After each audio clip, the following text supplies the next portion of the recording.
We can't take fight. SOS from the St. Lucia. Help! Help! SOS! SOS! Mayday!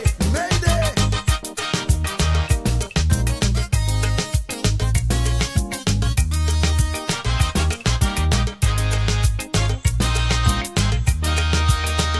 The St. Lucia, a luxury liner, sailing the Caribbean Sea, with a good old captain named Sir John Compton. For years, sailed smooth and free. But sadly, Sir John Compton passed away. His team lost election that day, and the mantle passed over to Kenny and Team Labour. Me blood crawl, things start to fall. Hold me head when I say that ball. If you hear it, Captain, the ship is sinking. Captain, seas are rough. We gas tank almost empty, no electricity. We oil pressure reading low. Shall we abandon ship, or shall we stay on it and perish slow? We don't know. We don't know. Captain, you tell me what to do.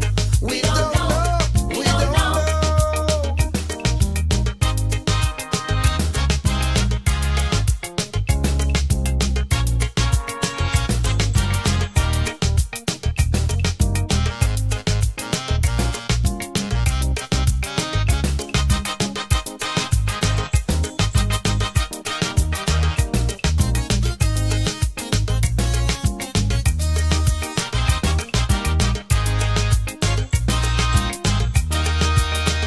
The St. Lucia, oh, she was a beauty, with feet years that few surpassed.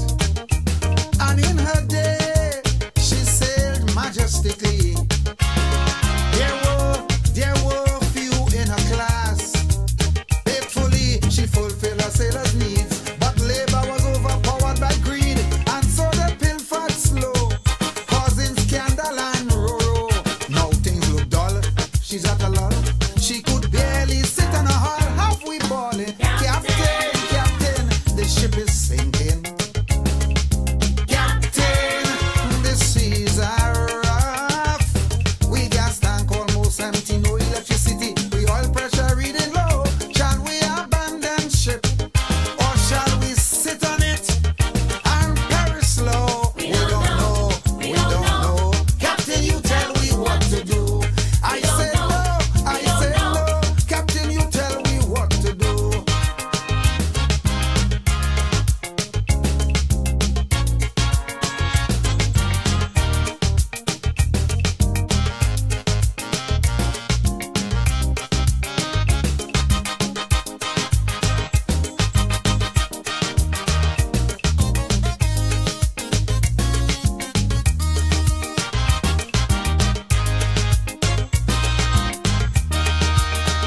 The St. Lucia, in her day of sailing, she was a friend, a true friend to one and all.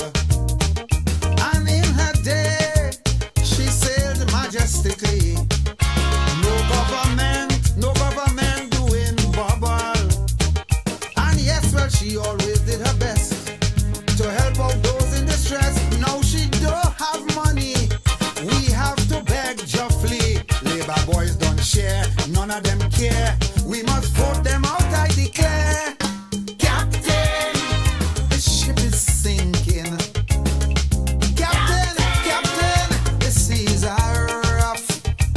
We gas tank almost empty, no electricity. We oil pressure reading low. Shall we abandon ship, or shall we sit on it and perish slow? We don't know. We don't know.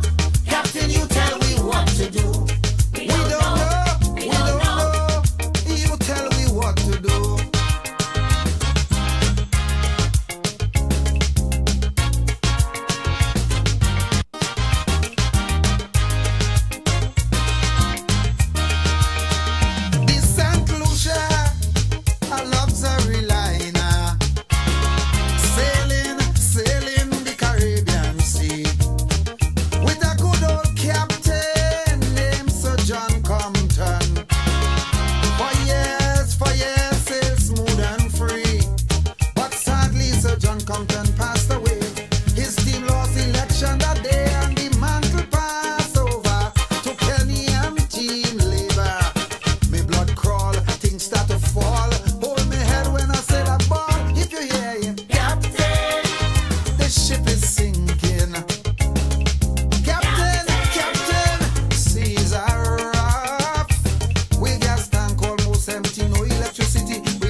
Special good night to all our viewers here on Caribbean American News Media. We are on live. Good evening, my friends. How are you doing? There's a lot happening in the news, and so we're going to get right into our program tonight. Greetings to all. But let me just inform you that we have a guest coming on tonight at 8:30. Brother Samuel Bowles will be on. I hope I pronounced the name well. Will be on tonight with us, and we're going to discuss. We're going into the bouillon of St. Lucia, politics in St. Lucia, the issues from housing to crime. We will be knocking every corner of the globe tonight with Brother Samuel here with me on the platform tonight. He's already logged in, and he'll be on with us at 8:30. But I want to greet everyone tonight. Greetings, my friends. How was your week? Let's hope that you've been having a beautiful, weekend, because the week just started. So greetings, my friends, Cleopatra and all the others. Folks, I just can't call all the names tonight. Gregory and my friend, Joella. Yes, my friends. She was having problems at some point in getting on. A number of you have been having issues with the platform getting on to our Facebook page. We are monitoring that development. Some of you are not getting the notice and everything, but we'll work on that with our contact over on Facebook. So again, folks, I greet you. I welcome you to the platform. Please share tonight. Please share the live. You have no reason not to share the live. Tonight is going to be fiery, and I'm not going to be holding back. We're not going to be holding back anything tonight. We got to start. I got to start getting a little clearer when it comes to what is happening in our country. Not when I say I want to use the word aggressive, but at the same time aggressive, but respectful at the same time. These issues got to be dealt with head on. There is no apologies for what is happening in our nation. Folks, it is 8:10. We have 20 minutes to run into a lot of stuff, and then we'll go over to our guest who will be logging in here on the platform. Those of you over on our YouTube channel, we greet you. Thank you so much, my friend Sylvia and all the others, Donovan, who are locked in over on our channel over there. Please share the live as much as you can. Sabina, how are you doing? Greetings to you. Bobby, welcome to the platform. If there is anyone logging in for the first time, please let me know that you are viewing for the first time. Somebody said Maniva is there. I haven't seen her. I didn't see her. That's why I did not acknowledge. I did not see her there, but if she's there, greetings to you, Maniva. Thank you for being here with us tonight. Okay, amen. So, folks, share the live. Let's get to work. Our phone lines will be open. It is open, by the way. I wish that we can just flood the line with calls. I know there's a lot happening. So let's get to work, friends. Let's build up the live as fast as we can so that we can discuss the issues. And again, I want to thank you very much for your patience with me. I have been out for a while, dealing with some issues, family issues, and so my wife is home now, and she is getting better. Thank you for the prayers and all the support over there. Amen. We believe in prayer, and so we do not worry about stuff. We put it in the hands of Almighty God. But let's get to work first. Greetings. Now, the United Workers Party had their march that was on Saturday in Vieux-Fort, and it was, for me, I must confess, it was a surprise with the support, the turnout. I must speak the truth as a believer. I was shocked. I was surprised with the turnout, the mobilization by this United Workers Party. It took me by surprise. The truth is, it took me by surprise. The organization, the togetherness, and not only all this togetherness, but the joy, the happiness of those people who went out to this march, you St. Lucians, you guys were more happier than even the SLPs who were just onlookers. These guys, were looking for all sorts of issues with the march and all kind of, bêtises, nonsense. Like it's the first time that they're seeing a march. They have done march in the middle of COVID-19. In the middle of a pandemic, and they're now acting like is magie, cochonnerie the United Workers' Party is doing. You have rights for protest. We have rights to protest also. We can march anywhere in St. Lucia. And you know what civil disobedience is? In some countries, do you know that police authorization or okay is not needed? Do you know that? So the United Workers' Party were respectful. They applied to the police and the necessary security authorities, and they got the guidelines and they okay to go ahead with the march. And so they went on with the march. So I'm not sure what is happening in our society, what is happening in the minds of the people that United Workers' Party cannot organize a march in Vieux Fort because Vieux Fort belongs to the Labour Party. It is time for this to stop. Okay, so let's, and I want to acknowledge the New York caucus for organizing those people were out there on there, about 20-something of them were out at the Parkway. And by the way, there were more than 20-something. I am not going to tell you, but there were persons who were there who called me and said to me that I was there. But the people had to, they had to keep their distance for certain reasons, but there were more than you thought were there on Eastern Parkway. In Canada, we had the caucuses there involved in support of you, the people on the ground in St. Lucia. So you are not alone. You will never be alone.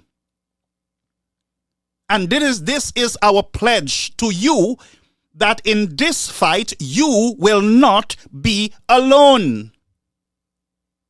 We will put our finance where our mouth is. We will stand in the streets. We will stand on the ground in the United States, and we will send a signal that will ricochet around St. Lucia to every politician that St. Lucia belongs to the people. It belongs to the people and not you politicians. And this is an era, friends, that they have never seen in the history of their country.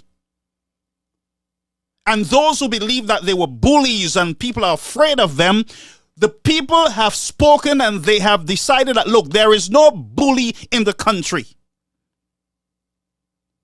As long as you are in government and you are being paid by the state, you got to respect the citizens of this country. So this is not the dark ages where people hear rumors and they're afraid of lawsuits, they're afraid something is going to happen to them. People don't care right now. Because there's enough fare in their pockets. There is enough fare with the fuel, there's enough fare with 2.5%. There is enough fare in the country and in their lives already. So quit already. And get off the backs of the citizens of this country.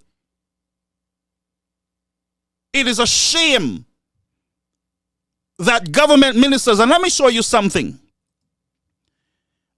I don't know this person. I have never had an encounter with this individual. Never. I want you to read with me on this screen. It says here, and this is me at the top, on a post online. It had nothing to do with the individual. I wasn't aggravating anybody. I wasn't troubling anybody. But listen to this. And this is me asking, what's the policy on police transportation? Now, the reason why I asked that is that the Prime Minister said that if you ask him about the policy of police transportation, he can tell you. The truth is, I do not know the the policy of police transportation. The truth is, I don't know if there is a policy on police transportation and what the policy is. And here is what this individual, and I found out he works with the government, Ministry of Infrastructure, Miguel Favre, responded to me, Garfield Olliver, please refrain from attempting to insert yourself into intelligent conversation, idiot. That is what he called me. This man don't know me. I don't know him. I have never had an encounter with him. I've never called this man name. I have nothing with the boy. But this individual, I found out being paid by taxpayers, comes to insult me, a citizen of St. Lucia, asking a question. A question. Now, if you don't want me to ask questions, you tell your prime minister to resign. If your prime minister can't stand in a press conference and clarify and make things clear to the citizens of St. Lucia, whether it's in English or Creole, then Mr. Favre, you would want to ask your prime minister to do something about his communication. Because he said if we ask him about his policies on transportation, then fine. I did ask the question. But no, you decide, and you government people, it seems like there is I think you guys feel that there is no way you can be removed from government. And so you take the citizens of St. Lucia for granted because it is a trend. All of you are bullying the citizens of this country. You are bullying. It's a trend that we are seeing. Whether it's Miguel, whether it's Richard Frederick, whether it's this one, whether it's the prime minister bullying the press. And you cannot speak because they come attacking you. And it is wrong. I am saying it is wrong. The United Workers' Party had their march in Vieux-Fort. Vieux-Fort belongs to them too. Then all of a sudden, all these Alison Jur, everybody's coming out, insults and belittling. I heard someone call Shasho and the other lady there, call her some nasty name. Why is that so? The United Workers' Party did not have an illegal march in St. Lucia. It was a legal march.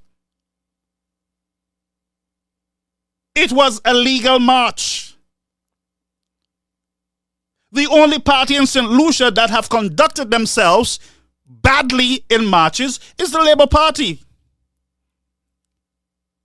The Labour Party have had marches where they were not authorized, where they should not have had march. They've defiled government officials. And let me show you something here. I hear people talking about Joycelyn, Dr. Fletcher, a respectable woman. Is she perfect? No. Insulting her. When worse have been said on social media from the speaker to government ministers, they have done wrong. They have done worst. I have never seen Mr. Chasney breathing hot air in the faces of police officer in the middle of COVID without a mask. I have never seen it. Brethren, do you understand what I'm saying?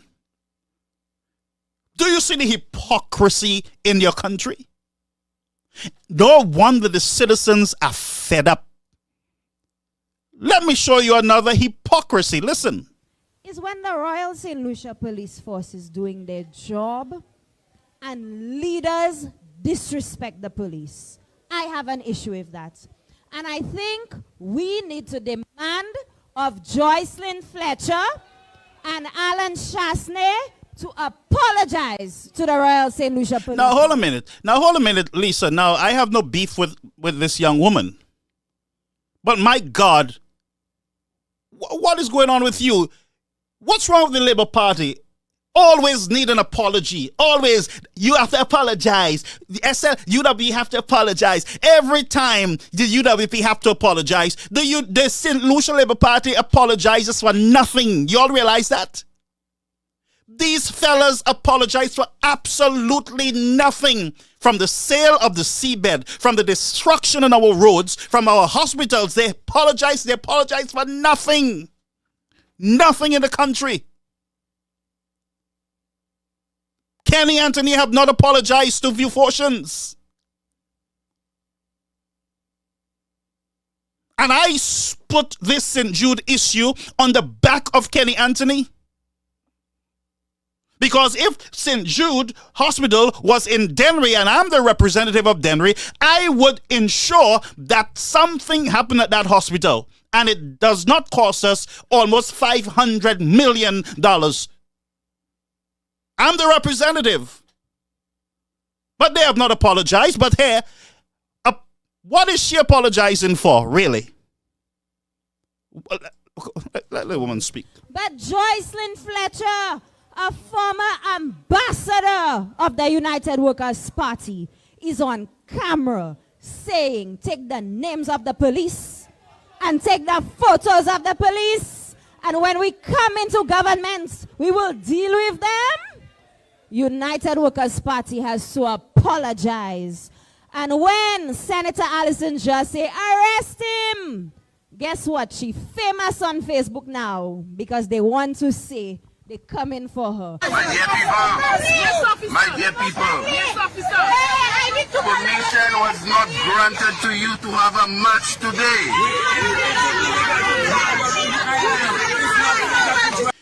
Now, hold a minute. So, there you have Lisa wants the United Workers' Party to apologize for a legal march and a put-together statement by Dr. Fletcher, pieces of clips come together.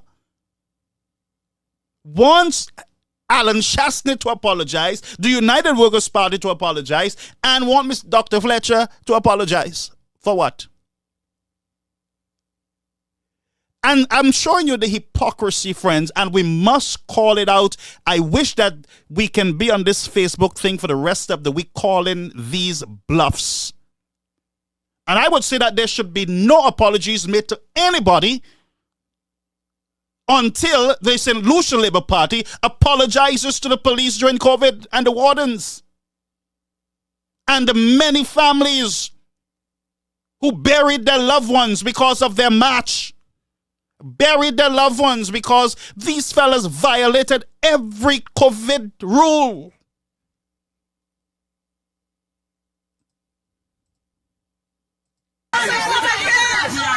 My dear people, you need to understand that a man under the Public Order Act but the Prime Minister were driving. We're not doing nothing. We don't have to described as vehicles, however prepared. It can be motorcycle, it can be bicycle, it can be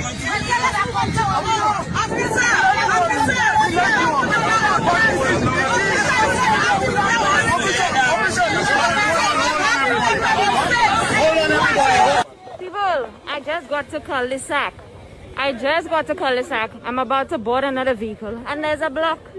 But let me ask this woman, if you did not get the okay from the police for what you were about to do, what are you doing in cul-de-sac? First of all, why are you disrespecting the police officers? Where are you going? Where are you going? And if the police officers block the road, the path, I believe the very same thing they did in Viewfort, right? Have you apologized and your Macocot and Mafifi or whatever you call you all the Zelefs? Have you apologized? Let me say something to you. You fellas and gals have no moral authority to request apology from anyone. Let somebody else do it. You guys owe St. Lucians an apology for the many families who were affected by COVID-19. You owe the country an apology. And I am calling tonight for you, the St. Lucia Labour Party, to apologize on behalf of to the people of St. Lucia. That is where the apology is needed. Let us talk about apologies. And there are many other instances where you guys must apologize. So for now, don't look for anything from the United Workers' Party. They don't owe you nothing. You owe them an apology for disrespecting the police and the wardens, and also for violating every protocol that was put in place by the medical people. Yes, let's go back to the drama. Blocking people because we cannot exercise our rights. They stop a whole bus, Castry Southeast persons, telling people that you cannot move forward because you have a red shirt on you. And because you have red, it means that you are protesting. So you in your own vehicle and you're going around the country. So let me ask you, Miss Lisa, and my guest is coming on soon. Let me ask you, Miss Lisa. Let me ask you, the people who had on yellow on Saturday, there were many of them without yellow. Why the police then allow those without yellow to pass? Why? And by the way, do you know that entrance into St. Jude, it's a public road? Do you know it's a public road? Do you know, and I have no problem with police. My brother was there. I believe he is a police officer in Vieux-Fort.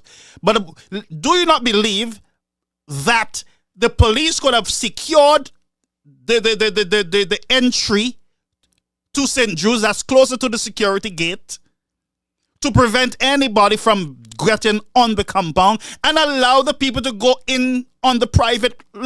I drove into that place. It's a private road. There are people living there.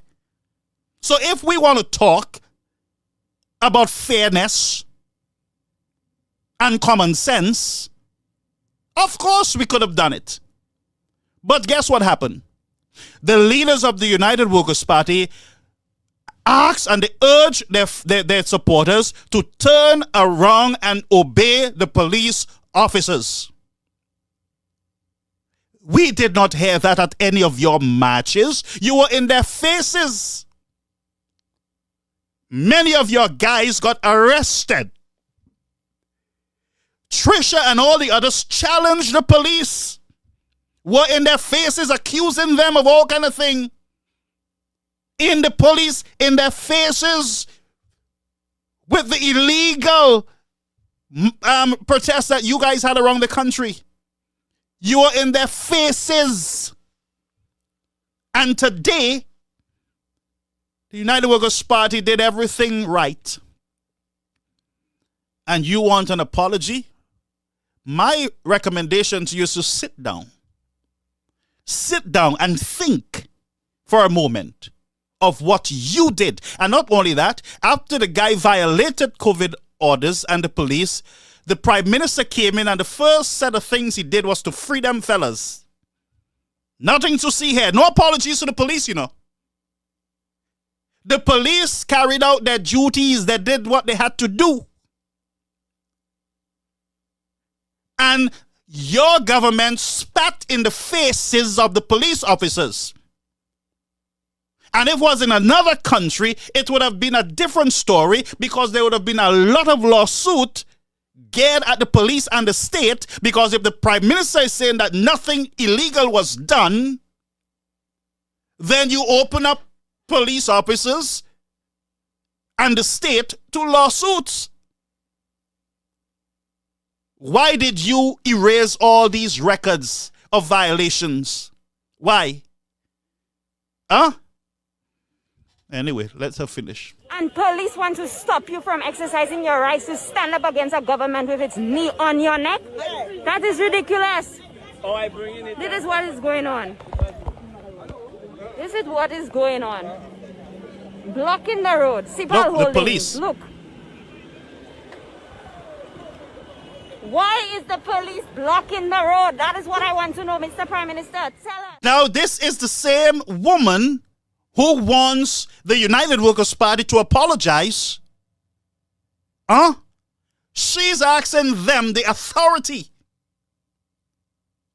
why are they blocking the road? Now, it is okay if she was asking Mr. Shastner why he's blocking the road, but she's asking the law enforcement officers, why are they blocking the road? In other words, the law enforcement officers are doing they're doing malpractice. They should not be blocking the roads. They have no right to block the roads. I want to know who gave them the right to block the road, whether it should be the Labour Party government. And by the way, your Prime Minister don't know his portfolio. He knows nothing about the police force while we are losing our young men from Dennery and around St. Lucia. He don't know anything. Nothing at all. But let me finish. My guess is on. Why is the police blocking the road? You see the line of vehicles on there? You stop in every single vehicle to see who has a license. Okay. But you're trying your best to stop this motorcade. Like, dissatisfied. Like, what is going on? What is going on? What is going on? What is going on? What is going on? What is... Every time I watch that video, folks, I feel the same way. I feel injustice. I feel targeted. I feel like I have a voice, but that voice will not be heard because those in authority will do whatever they want anyway. But what I took issue with...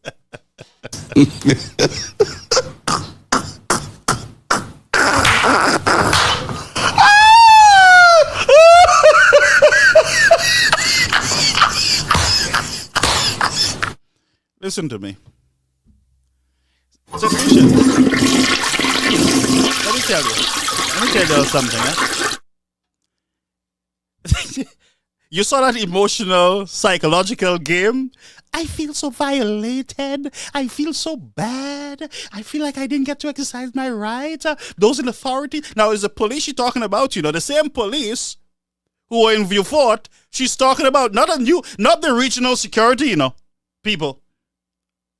You see how violated she was? Now, Dr. Fletcher and Shastner cannot come tomorrow at a press conference and say the same thing, They can't come and say, I felt so violated, we couldn't go into St. Jude. Oh, every time I look at the video, I feel so depressed. I need pills, I need injection, I need to go to La Talk, I need to get some medical treatment every time I look at the view. They could have said the same thing.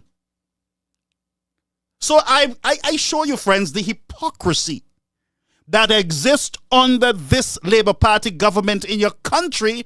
And let me tell you something, folks. If you don't come together and send a strong signal to these set of fellas, and by the way, some of them fellas need to be flogged in the streets. Oh, yes. Flogged in the streets. Let's get back to capital punishment. Yeah? Am I racist? Huh? I look white? I used to be flogged when I do wrong. But you know what we do to you politicians? We reward you. We keep electing you. Look at Vieux-Fort. We keep electing you instead of flogging you at the polls. We keep putting you back. No more. The people have been awakened by you, and they will not have it this time. With me, my friends, is our friend, Brother Samuel, and it is my pleasure to have you, my brother, here with us tonight. We'll continue in the discussion. I have a lot of clips here that I will want to play, but welcome to the platform, sir. Thank you very much for inviting me and for having me on tonight. Yes. You want to just introduce yourself to the people? Yes, my name is Samuel Bowers. And yes, Bowers, Bowers. Yes. And I understand that many from school, many solutions have had a problem, expressing or pronouncing my name as Bowers. That's why I stay away from it. They've used also they've called it Bowels and some in Jews they tend to say Bowers and that sort of thing. But I take it in its stride, and it hasn't bothered me, nor stopped me. Basically, I'm interested in Solution Society, and I listened to your introduction tonight, and it's very interesting. how politics has sort of like declined in St. Lucia. And I think we need to get back to a stage where we have serious politics in St. Lucia and that we focus on the people's business and how we develop our country. So it's very unfortunate that instead of dealing with the issues that really matter to solutions, what we've had is a series of quarrels. We've had politicians simply generating antagonism towards the people and towards having people to get involved in quarreling with each other instead of getting people to work together and building consensus so we can have a more prosperous solution. And perhaps that's the motivation, that's what motivates me to stay within the political process and try to change the trajectory. Yep. You are a political scientist, right? Or you studied politics? Well, as a someone, I would say an amateur political scientist. In addition to pursuing my career, I read extensively on subjects of politics and the formation of modern society and the great transformations that have taken place over the last 50 or 70 years. Yeah. Thank you, but before we get into all these new developments in St. Lucia, we're going to look at government police officers sharing private documents, information with government officials. I want us to go into these, and we will go back to the whole Yes. protest there in St. Jude's. I believe that there is a major problem in our country, and we'll also look at the new taxes on the people and many other, the prime minister not knowing his role as the minister responsible for the police. Now, let me ask you. I know that you did not support the United Workers' Party, and you can correct me, in the last elections. What was that all about? Well, I think politics has to do with a campaign, and politicians make mistakes. And I think one of the mistakes I think the United Workers' Party made in the last election is that they undermined the importance of nationalism, how people feel about the country. So some of the conflicts they generated, we say the national trust, and some of the things that are dear to St. Lucians turned a lot of voters against the United Workers' Party. And so perhaps I was part of that movement who, out of the sense that was, and the opposition at the time, the St. Lucian Labour Party was very effective at generating, fueling that sense or exaggerating that sense of anti-nationalism. So some of the messaging around the HS, Cabot, the National Trust could have done better, could have been handled better. But I think there was a general sense that nationalism was not important. What was important was just getting money. The economics was all that mattered. And I think that turned a big segment of the population against the United Workers' Party. And perhaps I was part of that group. Right. And and just like it's your choice to choose political parties, and I respect that. I respect Yeah. your position there. But now you have seen something different. The St. Lucia Labour Party, and we just learning a lot of St. Lucians who voted based on the information that was Yes. put out there, even by Richard Frederick online, flying papers all over the place. A lot of people believe some of those stories, like the Dyer Mall, St. Jude's, and other. Now we had a Panama account issue. It's something that is not what they're making it out to be. Yes. A lot of voters who took that bait and voted against. So how do you feel now? How do you see the St. Lucia Labour Party government presently? How do you view them? What's your view I of them? think I'm disappointed with the Labour Party government because I thought they would have been aware of how government has changed over the last 20, 40 years.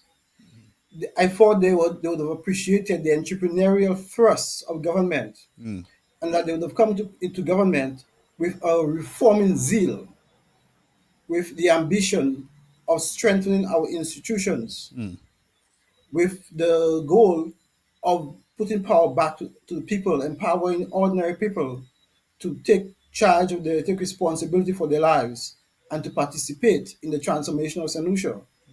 Because what we have to all recognize is that unless more St. Lucians get involved and participate and decide to convert what is traditionally a sort of like plantation style economy into a more participatory democracy, then we'll just be stagnated. Our productivity will be low, and will just become poorer and poorer. The other thing that really bothers me about the Labour Party is that they've shown no interest in developing our institutions. On the contrary, with particular ministers, they seem to be bent on dismantling and destroying our institutions. They still scant regard for the institutional building role of government. So we see that with entities like the National Housing Corporation, where the minister is almost like dictating how the corporation operates, instead of being arm's length from the corporation and let the corporation develop as a strong entity, a respected entity. The last week perhaps was worse, with the ministers getting involved with information from the police and that sort of thing. All these activities undermine the institutions of the state. And once those institutions are undermined, what you get is a kind of gangster style kind of operational government. And already we see it in Haiti, and we've seen what has happened in Jamaica. And if we're not paying attention to those things, gradually we could wake up in a society where no one trusts any institution of the state. We've seen what happened with the passports, Yeah. where people felt that a private entity was getting privileged access to passports and that sort of thing. So as you look around the operations of the St. Lucia Labour Party in government, you see a gradual destruction of state institutions or confidence in state institutions, as opposed to a sort of like reassuring and a more openness that is required in this time. Yeah. Let me ask you a question. Were you a victim, and you were the deputy I was director? deputy chairman. Deputy chairman of the Yes. housing authority. Were you a victim of the St. Lucia Labour Party or Mr. Richard Frederick? I don't like thinking of it as a victim. I think in A politics, victim of victimization. yeah, no, I wouldn't call it a victim as such. It just perhaps honestly, I think Richard, the minister, did me a favor by getting me away from his being associated with him. So I wanted to serve St. Lucia, Yeah. and so I accepted the position on the board in order to try to use my skills, my knowledge, or my best ability in order to try to move housing in a direction that I think it will really benefit St. Lucians. So you were appointed. On the United Workers' Party as deputy. No. I was appointed by the current government, and the Prime Minister asked me to serve on the board, but the minister did not know me, and so he felt in a sense I was in his way. Were you in his way? Well, the only way I know how to operate is with my integrity. And sometimes your integrity can be in someone's way. Wow. So- Now that says a lot. Yeah, so I only know one way to operate with my integrity and my honesty and my, using my knowledge and my professionalism in order to get results. What is your position on the sales of the Bonanza land? Well, that would be interesting because I don't know anywhere in St. Lucia where you could get what you call Queen's Change land for $25 a square foot. In Castries? That's Bonanza is the only place where you would get that, and I don't think there's anywhere else you would get, land like that for $25 a square foot.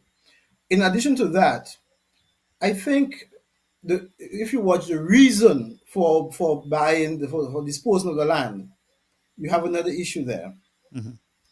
In public sector organizations, the objective is to squeeze every dollar for the prime purpose of the organization. Okay, so the prime purpose of the National Housing Corporation is providing affordable homes. And so their priority, their purpose is to use all the resources to produce homes. And I think there are models that had they used the disposal of that land to facilitate the creation of affordable homes, they could have, in a sense, leveraged that money in a way that could create hundreds of homes for people who badly need them. Wow. To take the money and then put it into a headquarters. In this day and age, where technology, you don't need to be in an office anymore to deliver the kind of services that are required in order to generate affordable housing. It's almost like the old building of white elephants that you used to have just after colonialism, where people just build buildings and offices just to build their own legacy up, a waste of money for themselves. So I have a criticism of the Bonanza issue on two accounts. One, the sale did not appear to be getting best value. Right. How much it was sold for? Well, 2 point something million, 2.7 million, I think. Wow. And by any calculation, any reasonable calculation as to where do you get, beachfront land or seafront land for that sort of value right now? It's it's unheard of. But And secondly, go ahead. when public sector organizations make decisions, they don't make it arbitrarily. They don't. You don't wake up. I mean, I don't know. It's still going on in St. Lucia, but I've worked in public service in the UK and Canada and these places, and they don't make arbitrary decisions. Just a minister gets up one day and say, buy land and sell land. These organizations tend to have what you call a strategic plan or an asset management plan, and there are prescribed processes by which you go about doing the appraisals as to what investment you're going to make. For the minister to just wake up and say he's going to sell the land to build a headquarters like that is a kind of arbitrariness that does not fit into any strategic objective of the housing corporation. Now, they've now then, what they did on the other hand is use their loudspeakers, which is Can I Help You and the radio programs, Right. to produce news to say, oh, a wonderful thing has been done. We bought a headquarters. And then they went and interviewed people who heard the news that they bought a headquarters, a wonderful thing. And people tend to repeat what they hear, What they hear, yeah. not what they can actually calculate. So in a sense, they're just fooling the people. They're telling the people, oh, it's a good thing we did. And they heard it on the radio, they saw it on the television, they listened to the adverts that yes, we did a good thing, we bought a headquarters. The NHC did not have a headquarters for 60 years, so it has one now. And there's that mythical thing I've heard Minister Kazime saying, oh, the NHC has to show by example that because it's a housing organization, it's ought to have its own house. As if there is some common sense in that. And is like, do you know the biggest car service company in the United States don't own one car? Exactly. And I could tell you, the banks in St. Lucia, Scotia Bank was in St. Lucia for years. Yeah. It never owned a building. Yeah. Barclays Bank never owned a building. Royal Bank never owned a building. And they made lots of money and they delivered on the mandates. They serviced their customers. And they never owned any building. And in this day and age, when having a building is almost like, it's like a luxury to own a building, the minister is out boasting that he's, and I can tell you, in previous administrations, hundreds of homes were built while the NHC was renting. Not having a building in no way impeded the capacity or the ability of the National Housing Corporation to build homes. Right. But let me ask you, coming in to the housing after, the last elections, Yes. what plans did you see there for the development of homes in St. Lucia for the poor? Was there a plan, approved projects already approved and ready to Well, take off. the minister has the law setting up the NHC gives the minister a sort of like the leeway effectively. Effectively, it's a bad setup if you ask Mm-hmm. me. In my books, in my thinking, there should be a greater arm's length relationship between housing, the Ministry of Housing, and the NHC. The NHC should be more independent Mm-hmm. for several reasons. Housing is a very ticklish issue. Mm. If you politicize it, it can get very bad. And perhaps the case in point is Tivoli Gardens in Jamaica. Yeah. The Jamaican Labour Party built those units, and they stacked it up with Jamaican Labour Party supporters. Mm. And so when the PNP came back into power, they built units of PNP supporters, and there's been that tension between those garrisons, and people are prepared to burn down those buildings because it's a Labour building, and the other one will say burn down because it's a UWP building. Mm-hmm. So it's very important. Like that what you see at the housing- hospital in That's right. Beaufort. You have Yeah. two hospitals. Right. Labour, One is UWP. SLP and one is UWP. That's right. Yeah. So it's very important to give housing that independence. That's why the NHC was set up, to put it away from the minister, so it's not a political thing. But what has happened is that the minister has actually want to put his stamp on it. Well, he wants to put his stamp on everything in St. Lucia, as far as I'm seeing. That's right. He wants a legacy. Okay? Yeah. So, the minister came in and automatically he came in, and whatever United Workers' Party was doing in shock and what have you, he felt that was unfair and he stopped it. The sad thing about that is that those shock lands have been earmarked for development for the last 20 years. Wow. And every time the elections switch between the parties, it stopped. It is stopped. So you've had investors coming on board, laying down doing some maps, doing some feasibilities. Labour wins, they fraud the investors. ULP comes in, they fraud the investors. So in the last 20 years, not one house has been built, because every time the project is about to go through, elections come and a different party comes in power and they stop the project.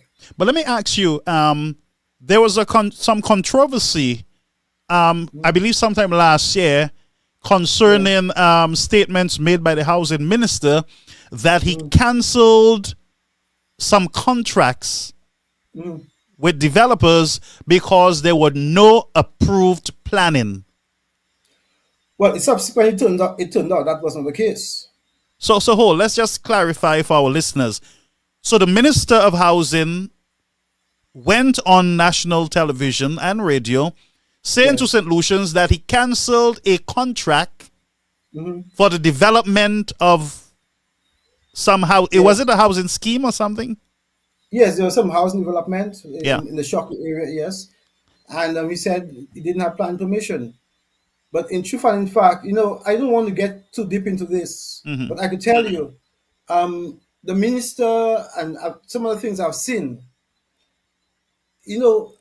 public service to me, I trained and I worked in public service. And I bring a certain level of objectivity and professionalism to it. Not all the people in government behave that way. Some people have personalities that are just suited to what I call skullduggery. They would, deliberately distort things in order to get their way. But I mean, that's not good for the country.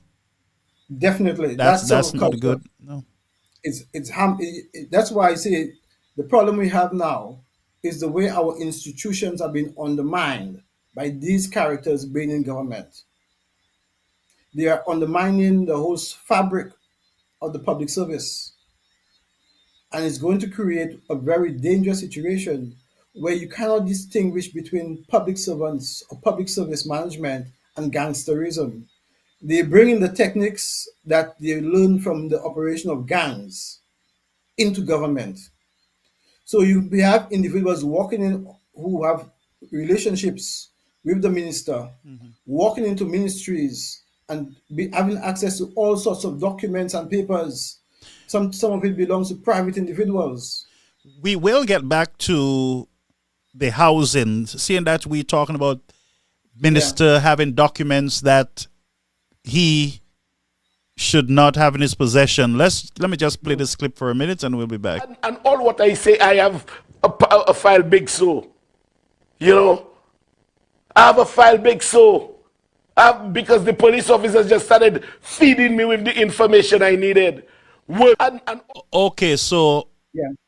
so here the minister himself just confirmed what you are saying to us, that there are individuals in our government system who are in possession of documents, private documents on citizens of the country, That's right. that they should Yes. not. And here the minister is saying that the police, and no wonder that there is this distrust within the police, Yes.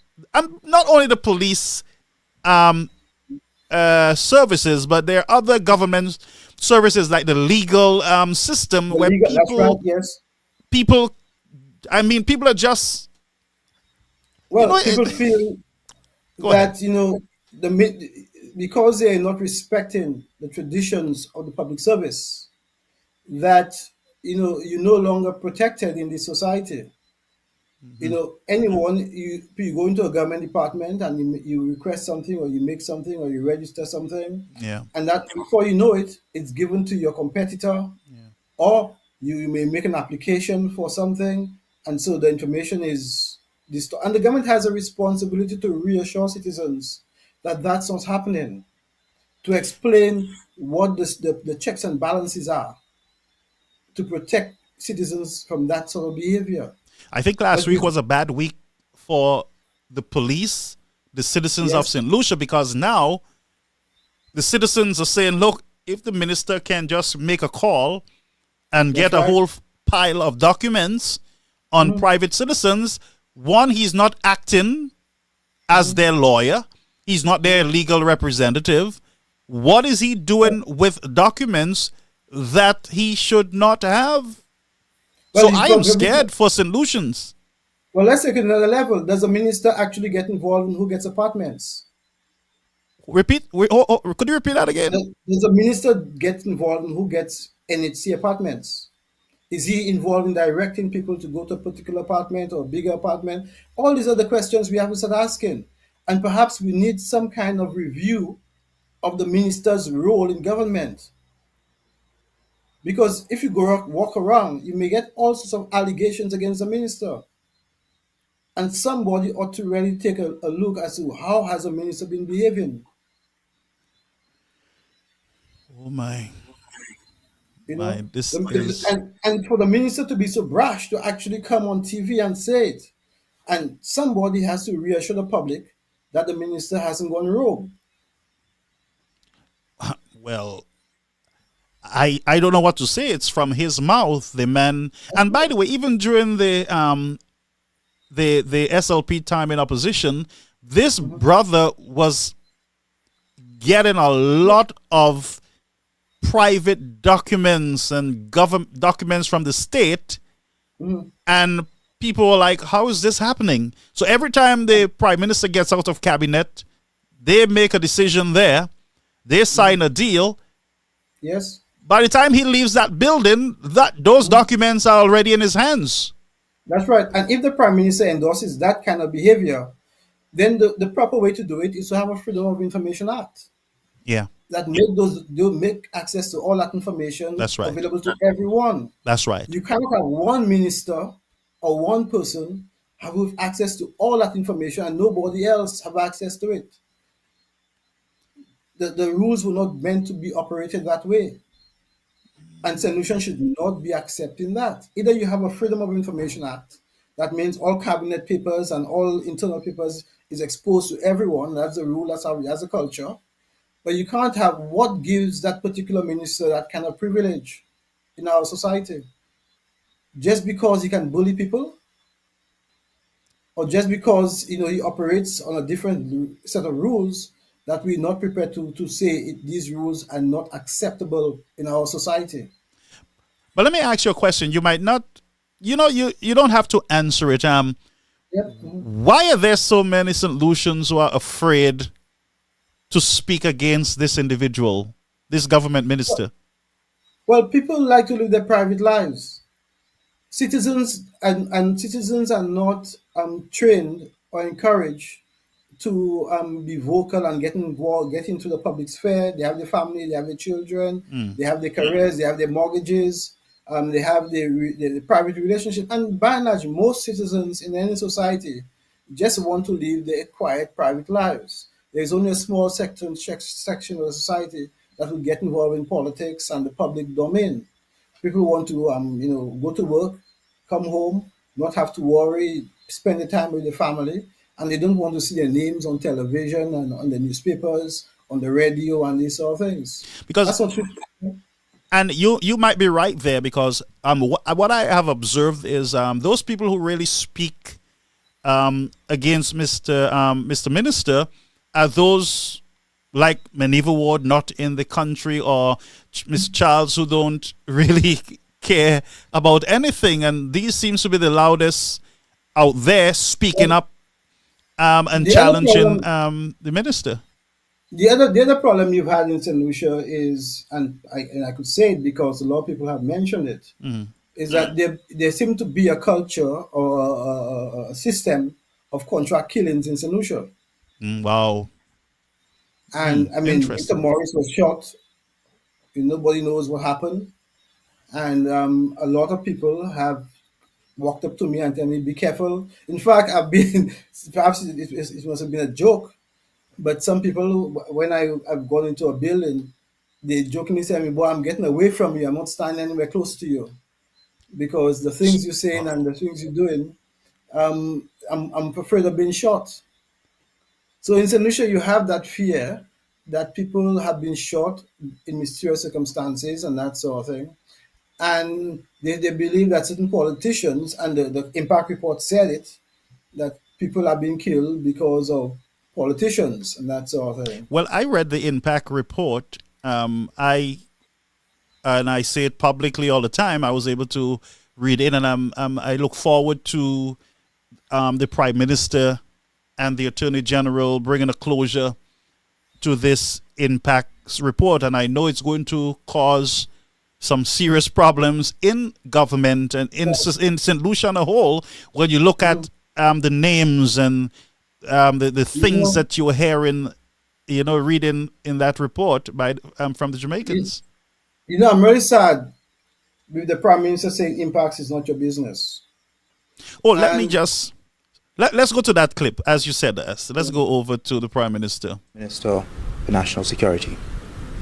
Nearly all the officers implicated in the impacts report have not showed up for work in the last 5 or 6 years. Prime Minister, you are the Minister for National Security. I'm not the Chief of Police. Prime Minister, I'm not the Chief of Police, and I refuse to answer any question that deals with the running of the police force. So you can as well ask me. If you ask me about policy, I'll tell you. If you ask me about policy, you tell me what's my policy on police transportation, what's the policy on how we intend to go forward. But any questions on the day-to-day affairs of the police force, I can't answer. I'm sorry. I'm very sorry, sir. I'm very sorry. As Minister responsible for national security, are you responsible for the police? Mr. Reporter, my job is to give policy guidance, policy direction, policy instructions, find resources for the St. Lucia Police Force. That's the limit of my job. I do not interfere in the daily running of the police force because this is not in my remit. My job is to give overall guidance and policy direction to the police force. So I can't, I'm very sorry, my sincere apologies. I can't answer any questions on movements in the police force. I'm sorry. As a matter of national security, sir, are you aware of the contents of the impacts report? That's not your business. Very good. So, let me please allow me to finish. Sir, are you at all concerned that in the 2 cases which the DPP has referred to the Commissioner of Police for I do not arrest? know that. Let me finish my question, Prime Minister. I don't know. The 2 cases. I don't wish to. The Viewfort 5. I do not know that. The 5 guys I've killed in Viewfort. I don't know that. And also, thank you very much. And also the Reginald Jean killing. These 2 cases, the DPP has advised the Commissioner of Police to carry out these arrests. Are you concerned that a member of your cabinet is implicated in the impact report and in one of these killings directly? I know nothing about that. Okay? I know nothing about that. So you can speak to the DPP or speak to whoever you want. I know nothing about that. As Minister of National Security, I know nothing, you are unaware of this. Nothing about it. I know nothing about that. I know absolutely nothing about it. Nothing. Thank you, If you Prime know more Minister. than me, find out. Thank you, Prime Okay? Minister. Thanks. Thank you. My God, that is this Prime Minister, as far as I'm concerned, needs to be fired, removed completely from government. What is your take on this press conference? It's revealing. I feel very sorry about this because I think politics is about how you transform societies. And if you're not active when in politics, if you're not active in actually helping the process of creating the type of society you want, and you simply leave it to others to do, then you're on a dangerous path. Wow. So I say that because when the impact report came, I don't think it's purely a police matter. No, I think it's a social and political issue. that's right. Okay. My position on impacts has always been that we should have had some kind of truth and reconciliation commission in St. Lucia. Because you had a dangerous situation where little criminals were going about killing people Yeah. for nothing. You have a culture in St. Lucia where it has continued. People are making people's lives miserable, like in Beaufort, on pettiness. You know, for $50, you want to shoot a man. A whole culture of destroying lives for nothing, for senselessly, has emerged in St. Lucia. And the police felt they had to respond in a very firm manner in order to get that under control. I felt that impacts gave us an opportunity to have a broader social conversation as to what's causing that Yeah. and how we can learn to overcome it. That's right. That's right. By openly discussing it, getting the parents of criminals to see how their kids became so, dehumanized or how they became so non-empathetic that they would just kill a friend just like that. We need to have a national conversation on impacts.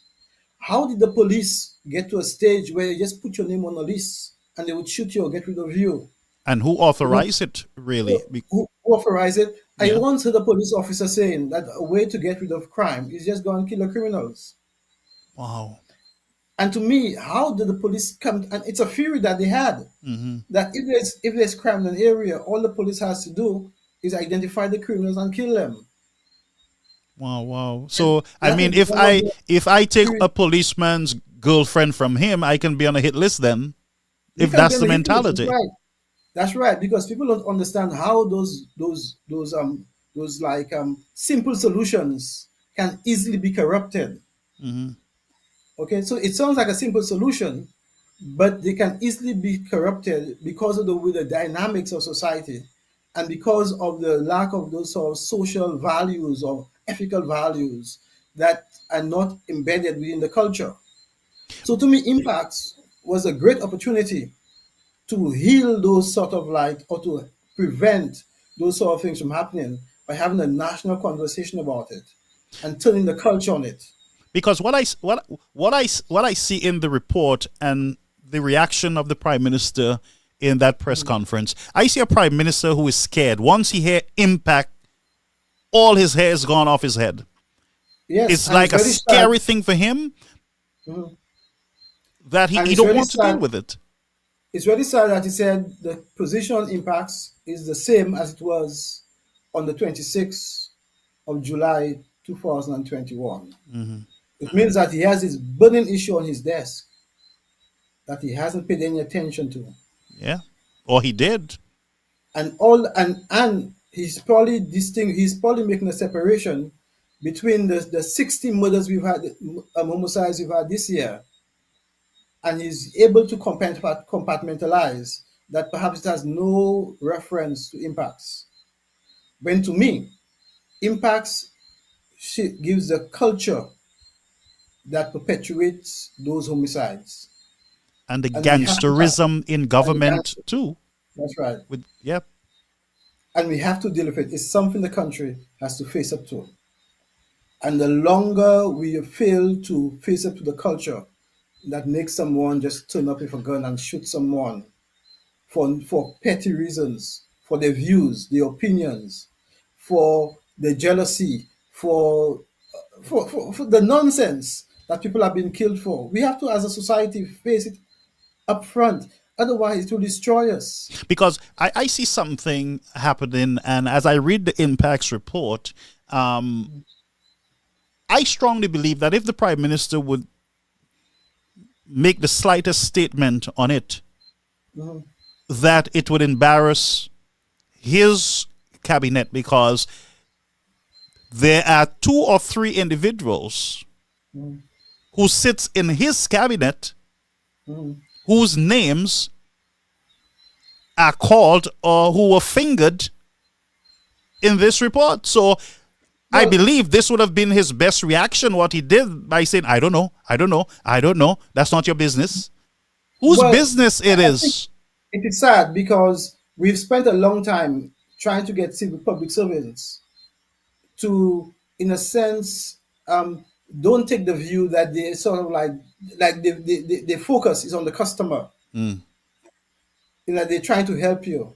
And the Prime Minister could have been honest and said, this is a very sensitive issue. Which it is. I prefer at this time not to debate it in public. And just leave it at that. Yeah. Yeah. To say that it is not your business. By the way, that was rude and out of place. Yeah, it was. It's a way of having the state decide that the citizens should not have an interest in the matters of state. We have a call coming in. Hold that thought. Oh, go ahead. The call drop. Go ahead. But folks, you can call in at 929-586-1821. We have a number of issues that we will discuss tonight, but you can start calling in. Go ahead, sir. It's very important for a Prime Minister to communicate the right culture of the public service. And it is one of openness, transparency, and our preparedness to be honest and frank with you. So to tell you it's not your business, is telling you should not really be interested in government. What is our business? Shouldn't we be interested in the level of debt that the country has? Where is it in the Constitution that find out how the police treated individuals and how the government is going to deal with those issues, not the business of the citizens? And perhaps you has been personal with the journalists, but journalism is about serving as a sieve. They get the information and they give it to the public. Most journalists don't do it because they want the information themselves. The journalists want to get the information to transmit to the public. So that we all cannot be in that press room. So a handful of journalists are selected to be there to get the information to transmit to us. So the Prime Minister wasn't telling the journalists that's not his business. He was telling the citizens, that's not their business. Not our business. And many families, many lives were disturbed. There are police officers whose names are mentioned, they were cleared, but still cannot get to work. We have a call here. Caller, you on the air, Caribbean American News Media. Yes, good night, sir. Good night. You can hear?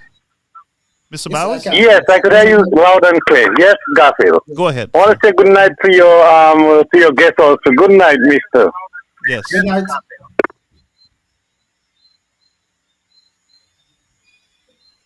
And Lucia. Regardless of which party you support, I would love to see that we stop fighting each other over politicians. Let's go back to the old-time politics. For example, we have elections today. Whichever party win, we get back together and we start to work to build St. Lucia. But the idea of fighting against each other, we want to kill each other, we want to shoot each other over politicians, or because of the supporting this party or that party, we need to get over that. We need to really get over that. Because we all are St. Lucians. Everybody, we living in a democratic country. Everybody have a right to decide his own destiny. You know, you have the right to choose whether you want to support red or yellow, and we have to respect someone's opinion. We need to stop fighting over politicians. Let's get back to the old-time politics. Politics is like a game. Whoever win, let's get back together. We all are St. Lucians. Let's work together and let us build our country together. That's what I have to say. Can I comment on this? I think there's been a change in the style of our politics. If you went back to perhaps the 60s or the 70s, the people who entered politics were lawyers and professionals who perhaps went to politics because they had a passion about something. So somebody who is interested in education would have gone to politics because they wanted to reform the education system. Someone who was passionate about health. Right. They would go into politics because they wanted to make a difference in the way health provision was made. They would be interested in the legislation around health. They would sponsor bills. They would mobilize interest groups in order to reform, whatever passion they had. What has happened in the 90s, perhaps in the 21st century, is that people go into politics because they're popular. They may not have any interest in anything of the public sector. Right. They don't understand the public sector. They don't understand government. They're popular in the community. And because they're popular, they go into politics. So they have no passion. Jeremiah Norbert. Okay, hold a bit. We have a call. Go ahead, caller. Hello, good evening, Brother Garfield. Good evening, Mr. Bowers. How are you all doing? Not bad at all. Thank you for calling. Yes, Mr. Bowers, I want to say I am very, very much impressed with you. And I have been observing you because as you know, I don't know if you voted Labour, but we were campaigning for the same party. And I am very impressed with you. And I will disagree with this last caller who said when election is done, we have to come as one. So you are telling government that have to sit for 5 years and allow Labour to do whatever they want to do, and we must not oppose. Come on now, we are not living 50 years ago. The world is changing. Things are changing. We have the right to oppose. And even if I voted Labour, I am getting sick of it now.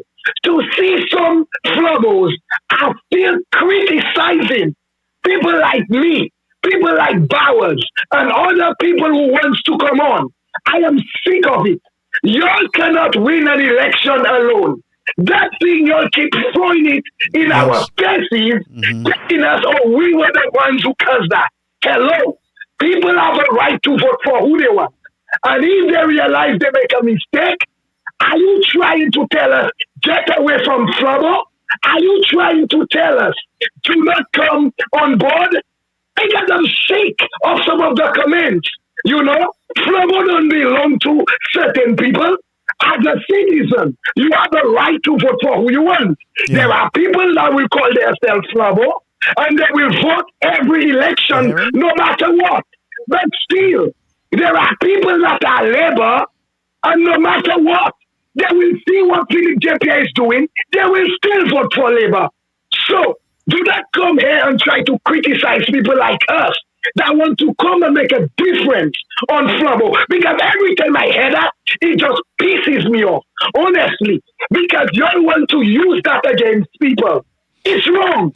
People made a mistake. Just like you get married to a woman, you spend 30 years with her. If things don't work out, you divorce. You have to go look for another wife. You understand me? But I am not angry, but I just cannot hear this anymore because it is turning us off, because there are people who want to come on board. But it's people, some flowers, they really push people away because there are lots of people that are disappointed. Hello. So even if Marvin Charles came out 1 month after elections, I saw my problem. So because Mr. Bowers is seeing it now, it is just 2 years. You're coming and say he took too long? Hello, my friend. There are people that will be looking. They will not come out and say they will vote against Labour, but they will wait on election day. I am telling you it happens. People can wait till the last day to vote for Flabo. Stop pushing people away. It is nonsense that's happening here now. St. Lucia is in deep trouble.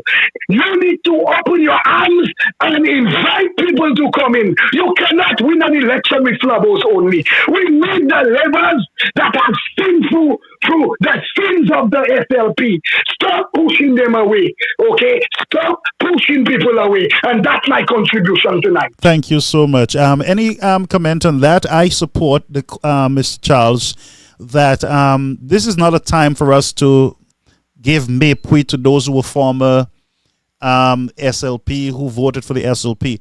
Now, I remember last year I made a joke about it and I said, I'm the only one who never really switched loyalty. And that's a bad statement. It is not a good statement because, and I love you. I appreciate you, Mr. Bowes. And I see you as a good candidate right here in the United Workers' Party. You know, I see you as, you know, as a good,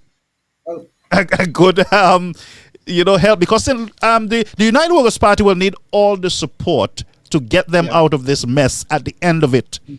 Yes. We need all hands on deck. And so for me, this is not about who was Labour, who is not Labour, and who just coming into the United Workers' Party. There is no new and old United Workers' Party. All are needed in this fight. Independence, UWP, and Labour. If all can come, then we can. You see, if it's all about the nation building the country, then all these party colors, we would just settle it in the dust at some point, you know. Yes. Go ahead, sir. Yeah, I mean, we've had the culture of tribes building tribes. And if we're not careful, those tribes will end up like gangs. Yeah. And perhaps we tend to think we're Africans, but we don't look at what actually happened in Africa between 1960 and 1980. Mm-hmm. Hello, good night. Good night. Oh, we have a call. Go ahead, caller. Sorry, answer. Yes, hello, good night, Garfield. I just want to make it clear to the last caller. When I spoke concerning coming together, I wasn't really saying that we're not supposed to oppose, because it's an opposition and the government is doing shit. We have to oppose.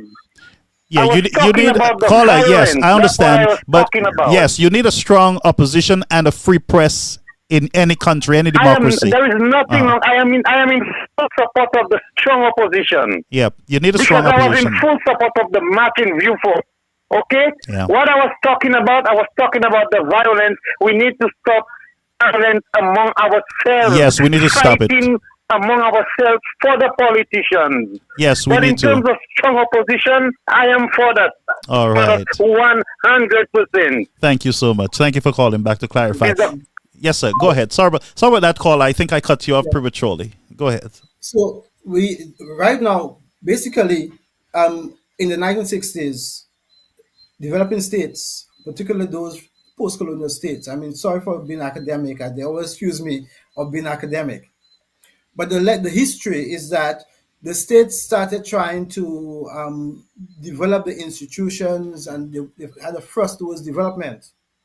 But once resources got scarce and people started focusing on just getting what they could get from government, the politicians started building those tribes. And that made matters worse. In most African countries, it descended into gangsterism. It descended into like vagabonds, just taking a set of guns and trying to control power. So we have to be very careful how we manage our political parties and how we approach our politics, that it does not become so tribal that we have no time for consensus building and for focusing on significant, important developmental goals. Yeah. So I don't take the view of politics as now the politics of being in the party for your whole life came out of a kind of class-based politics. If you were from the middle classes, you wanted to protect your interests, so you stuck with, say, the United Workers' Party in the 60s. Yeah. If you were a working class person or a poor person like myself, you heard the stories that they were actually telling you you belonged to a particular class. So because you have belonged to a class, you would have been the Labour Party. That stratification, sorry for using a big word or a word that may not appear, that Right. sort of like segmentation Yeah. has disappeared in in modern society. And what's required is for people to understand what the political parties are offering as their agenda at every election time. That sense of the Labour Party seems a red flag, as if there is still a class and that people are betraying them because they decide to. That's nonsense. Yeah. They just perpetuating that as a brand. Yeah. It's just marketing. Yes. We have a call. Yes. Sorry about that. Caller, you on the air. Caribbean American News. Go ahead.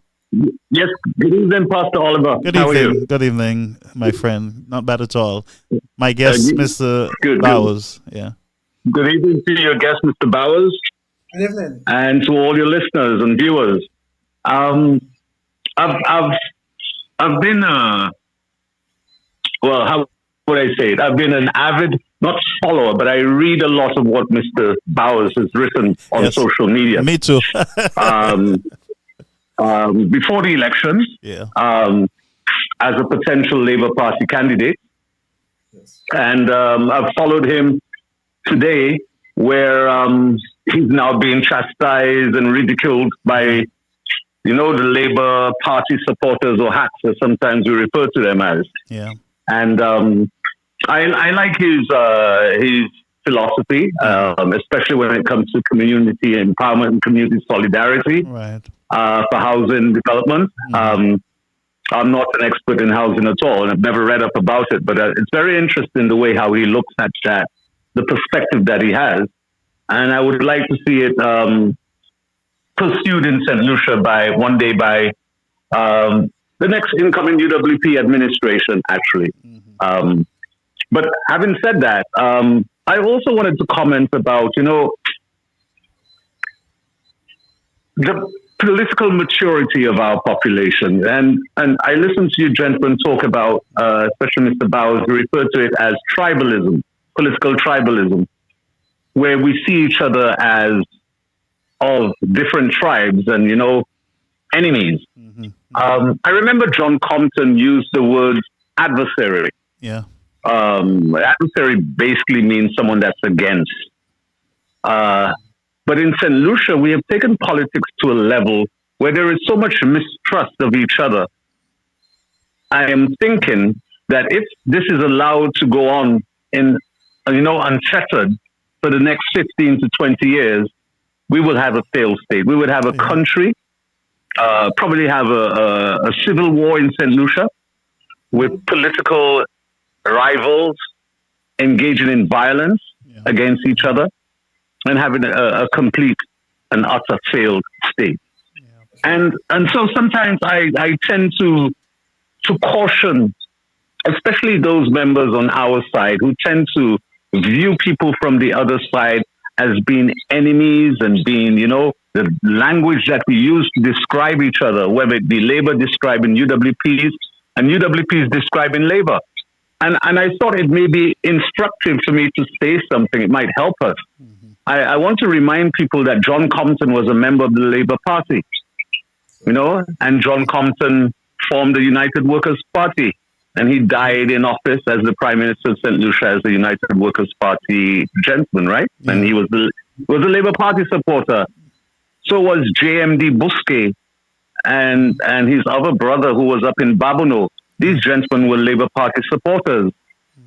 At some point, Guy Joseph was a member of the Labour Party. He supported the Labour Party. Yeah. He was actually at the helm of the campaign for the Manissa Rambali in Castries Southeast. and in 1997, I think, or 2001. And if we go through the history, we had people like Damian Greaves, who was once a United Workers' Party supporter. Oh, that's news to me. That one is news to me. Damian Greaves. Yes, Robert Lewis was a United Workers' Party supporter. Wow. So there are so many of the gentlemen who have been on both sides or moved from one side to the other. We've got the situation of Stephenson King, and it's through Hotez that he hasn't really exposed or disclosed or revealed his real color. I mean, he's nothing but Labour right now. Yeah. It's unfortunate that the Labour Party has not signed him on, that he's not a member of the Labour Party. You can't describe him as anything else, and so is Richard Frederick. These gentlemen were United Workers' Party people. So, and I'm sure that even in the United Workers' Party now, there are people who may become candidates or who were ministers or who have been candidates who were Labour and vice versa. Lon Theophilus. Theophilus? Is it Theophilus? Yeah, right. Lon Theophilus, right? Who was the parliamentary representative for Swazel between 2011 and 2016, was a United Workers' Party endorsed candidate for the same constituency in 2006 or 2005, that area there, 2425, when Vaughan Lewis was then the political leader of the United Workers' Party. And let's go back to Vaughan Lewis. Vaughan Lewis was the Prime Minister of St. Lucia as a United Workers' Party member. You know, and then he ran the seat in Castries Central as a Labour Party supporter. Sarah Flood was Labour Party. She became United Workers' Party. So there's so many examples. What are we going to do? I mean, Richard Frederick was the biggest enemy of the Labour Party. Today, he's the hero of some of them because of political convenience. So we need to have respect for each other in this political field. I don't endorse at all a lot of this derogatory and maligning of people's characters and reputations.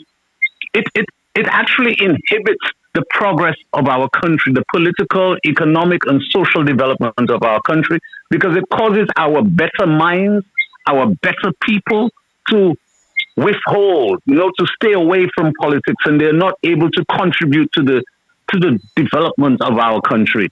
And we can see what we have here now is that it's not working. We've got ministers. Can you believe that?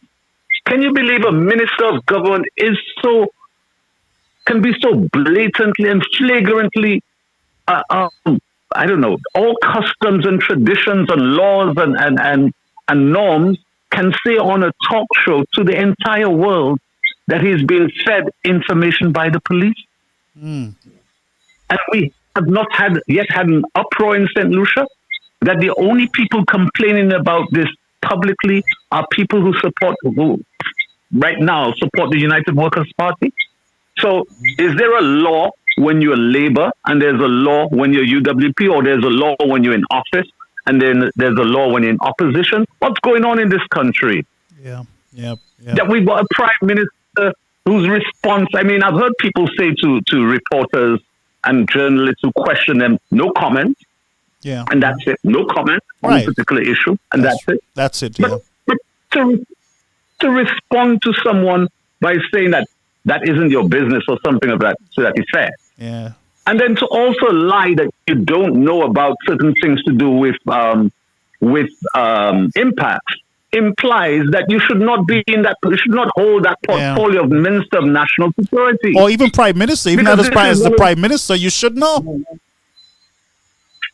I'm giving him the excuse as the Prime Minister because he has to oversee so many portfolios. But this one falls right in his lap.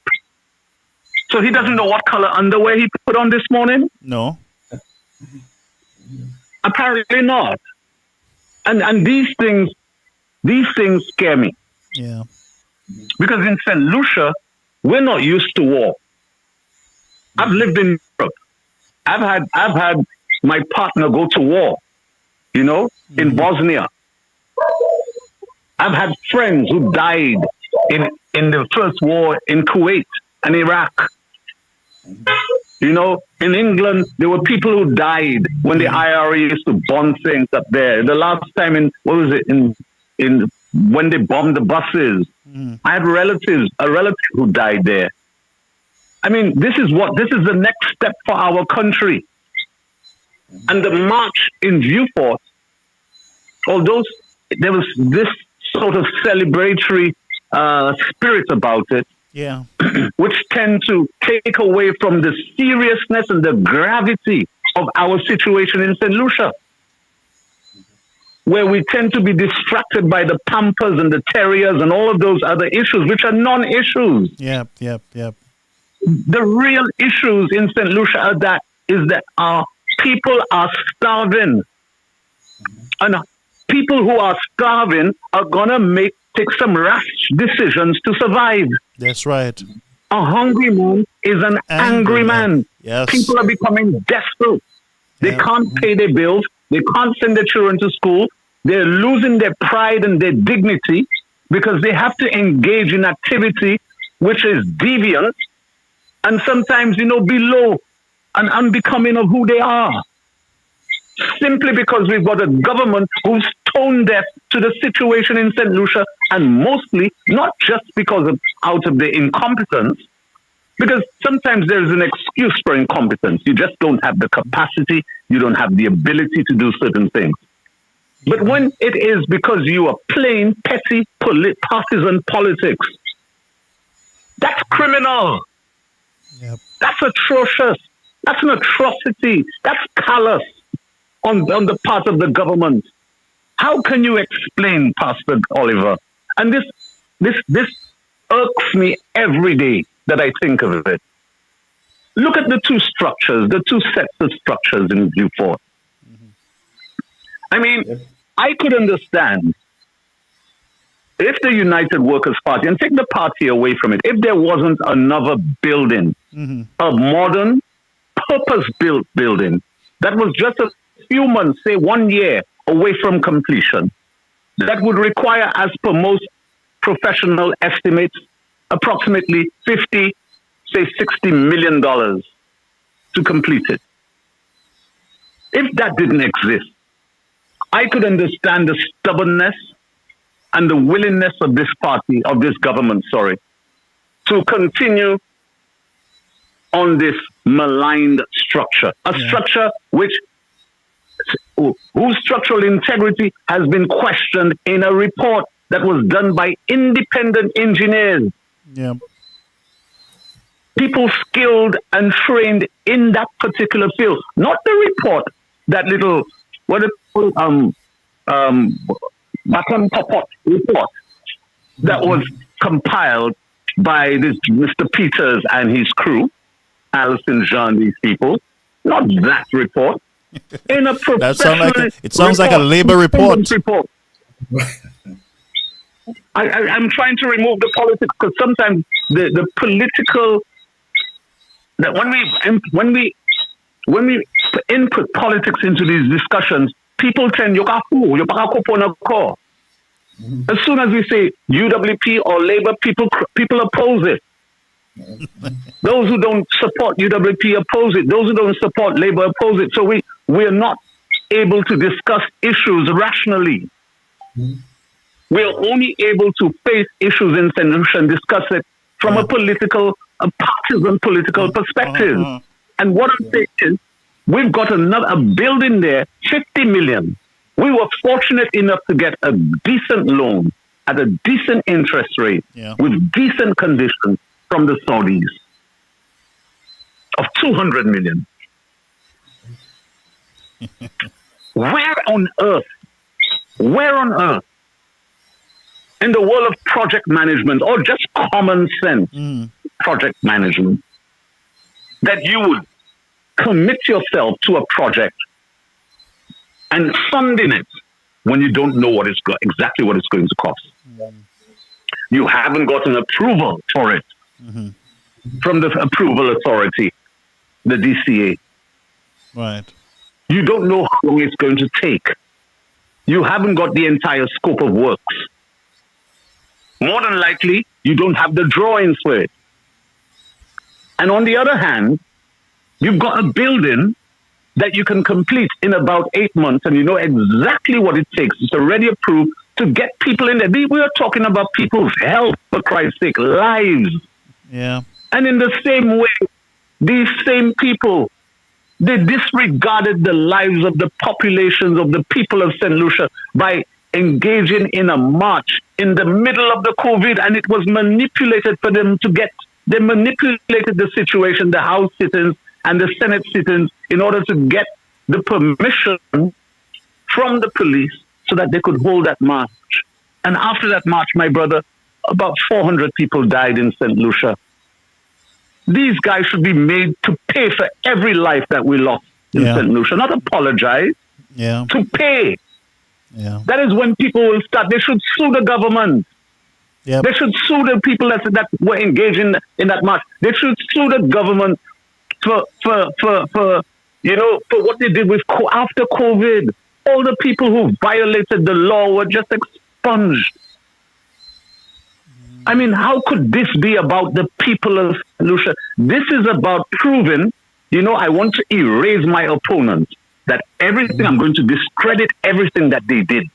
The hospital, that new hospital that they built, I don't care what the report said. It's because these guys are yellow and we're red, so that hospital is not good. We will do whatever it takes. We will subject you, your grandchildren, your great-grandchildren to paying back that loan. We don't care if within 15 years we're going to have to completely rehabilitate a lot of those buildings. But just to prove that white boy and his bunch of crooks, as they call the United Workers' Party, do not get the credit of a plaque that this hospital was blah, blah, blah. Man, finish the hospital and put the plaque and put Philip JP on it. Yeah, put any name on it, man. That's right. That's right. If you want, call it the Philip J. Pierre Hospital. You don't have to call it St. Jude anymore. Call it St. Philip and Company. Yeah, anything. Yeah, Pip and Company. All 3 words. Yeah, I'll just put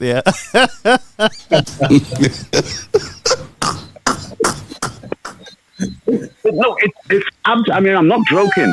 It's absolutely mind-boggling. It is absolutely mind-boggling. The anarchy that is taking place against this country by this government. Yep.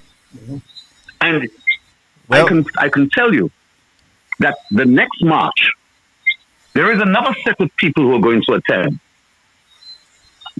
You notice the demographics of the people who attended. Mostly women, many middle-aged, into more mature people. Yeah. The young people haven't joined this yet. Younger people. The younger people have no patience. They're not going to come and dance in the streets. No. This government better be careful in how it is treating the people of St. Lucia. The intimidation, the lying, to listen to Lisa Joawawa, whatever her name is, and Alison Ja, lie and say that Alan Shastney should be arrested. Arrested for what? Come on, for Christ's exactly. sake. What did he do? What were you trying to do? Yeah. So he would have got arrested there. What would have happened? There would have been some scuffles and skirmishes between the police and the people around, and who knows what would have come out of it. Why lie to the people of St. Lucia? Why provoke and invoke more hate and anger in this country based on lies? Why not just tell the simple truth? Why not just perform? Why doesn't this government just show St. Lucia what it can do? There are men there and women there with doctorates and highly educated and specialize in certain fields. Work for the people of St. Lucia. Show what you can do. That's right. Jimmy, I have another call coming in. Yes, go ahead. Stop playing the intelligence. Thank you very much. Yeah, thank you so much. Thank yes. you. Callers, you can call. Thank you, Jimmy. Mr. Bowers, let's take this call and then I'll allow you to say something. All right, caller, you on the air. Go ahead. Thank you very much. Yeah, thank you so much. Yeah. Callers, you can call. Thank you, Jimmy. Caller, you on the air. Caribbean American News Media. Hello, caller, you on the air. Hello. Hi. Good night. Good night, my Good friend. evening, Greetings. everyone. Greetings. And good evening to your guest also, Mr. Bowers. Thank you. Good evening. Hello? Yes, go ahead. We're here. Okay. Sorry about that. Hi, Mr. Bowers. I wanted to, I have seen you, I have already a lot of your posts on Facebook. And I have seen you writing a lot about Diwali and Jamaica and the crimes and government in Jamaica. I just wanted to ask you, do you believe that Christopher Brothers Cook, the Jamaican Don, did you believe that he was in St. Lucia, or there was any trace of him being in St. Lucia? Well, I've only heard the stories like everybody else, and I'm not I'm into investigations. I'm not into immigration or any of those topics. But it's very likely he was a Caribbean. He moved around. He had his clout, and I wouldn't be surprised. I am not hearing you. Oh, you're not hearing? Hold a minute. I'm sorry. Okay, I just had the system. Could you go ahead, Mr. Bowers? I'm not into immigration or people, the migratory patterns of Can people. you hear him, caller? But No, what I we can't. know. Okay, I think it's me. Go ahead, Jimmy. Go ahead, Mr. Bowers. We having some issue here. Go ahead. What we know is that he had a network throughout the Caribbean or throughout the Americas. And there is nothing that would surprise me if he made a visit to St. Lucia. You can hear him? But, yeah. But the Americans, the FBI, informed St. Lucia authorities at that time that Brothers Cook was not in any other Caribbean country, and they had find trace of him in St. Lucia.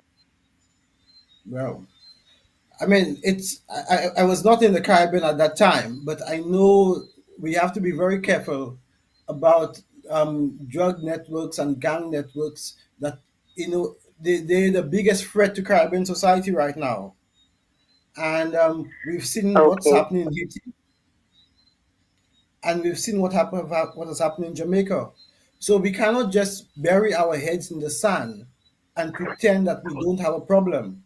We have a problem in Vieux-Fort, and we've had problems throughout the whole of St. Lucia with a high homicide rate. Yes, but what I wanna say here is that did you remember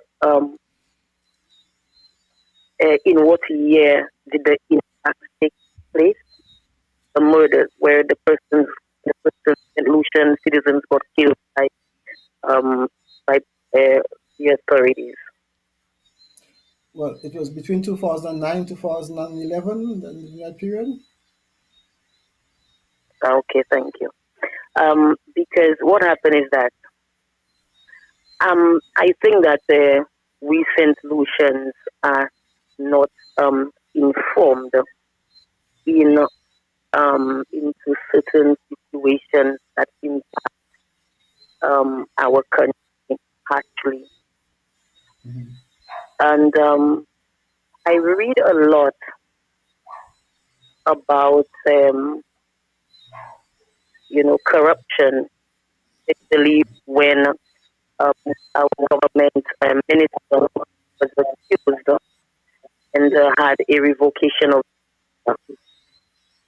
I remembered the minister driving and answered questions to daughters, and he said that he was accused of hiding the book.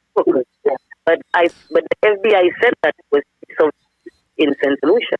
Yeah, caller, we have a bad. And the minister is mentioning a particular person, saying that he was hiding. Don't you think that we St. Lucia are supposed to know exactly what is going on or what went down? Because these went down in 2009 and 11.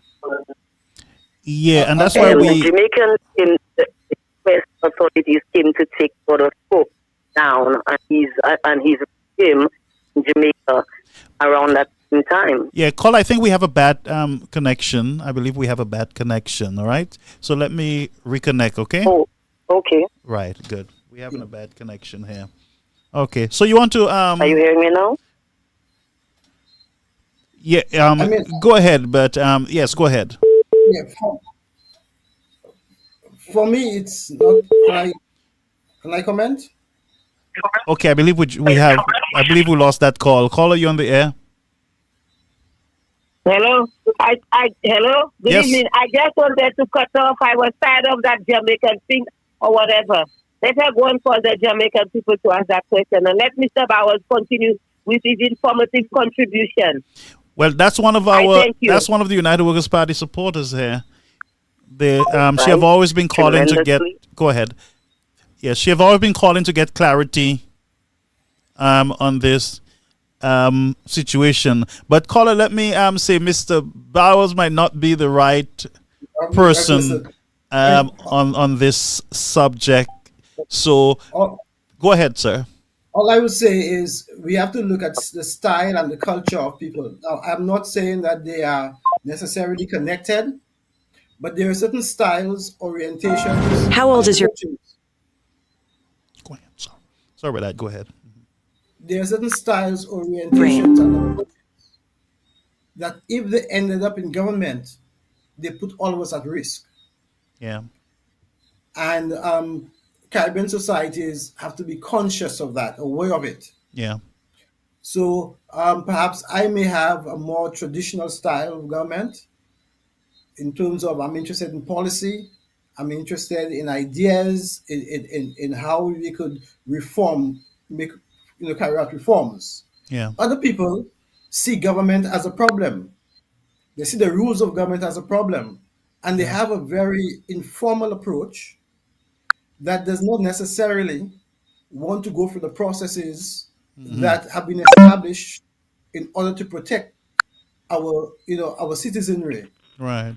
And some of that could almost be seen as a kind of culture of gangsterism being infiltrated, being legitimated into government.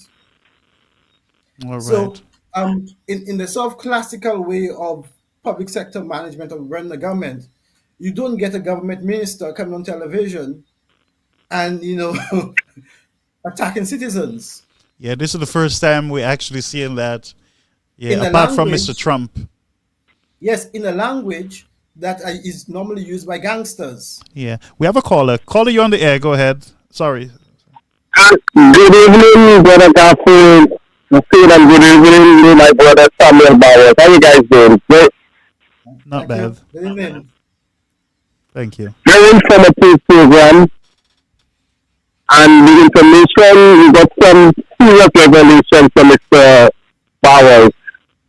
Because as you know, he was the deputy chairman on the ANC. And Mr. Bowers will know the behavior and the conduct of this Minister of Housing called Richard Frederick.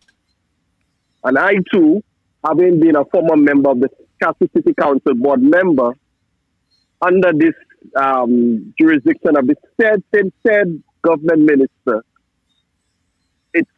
a leopard does not change its spot. But I want to say something quickly. Two things quickly. The behavior of Richard Frederick is unbecoming. It's déclassé. It's sickening. But in one sense, it's also frightening.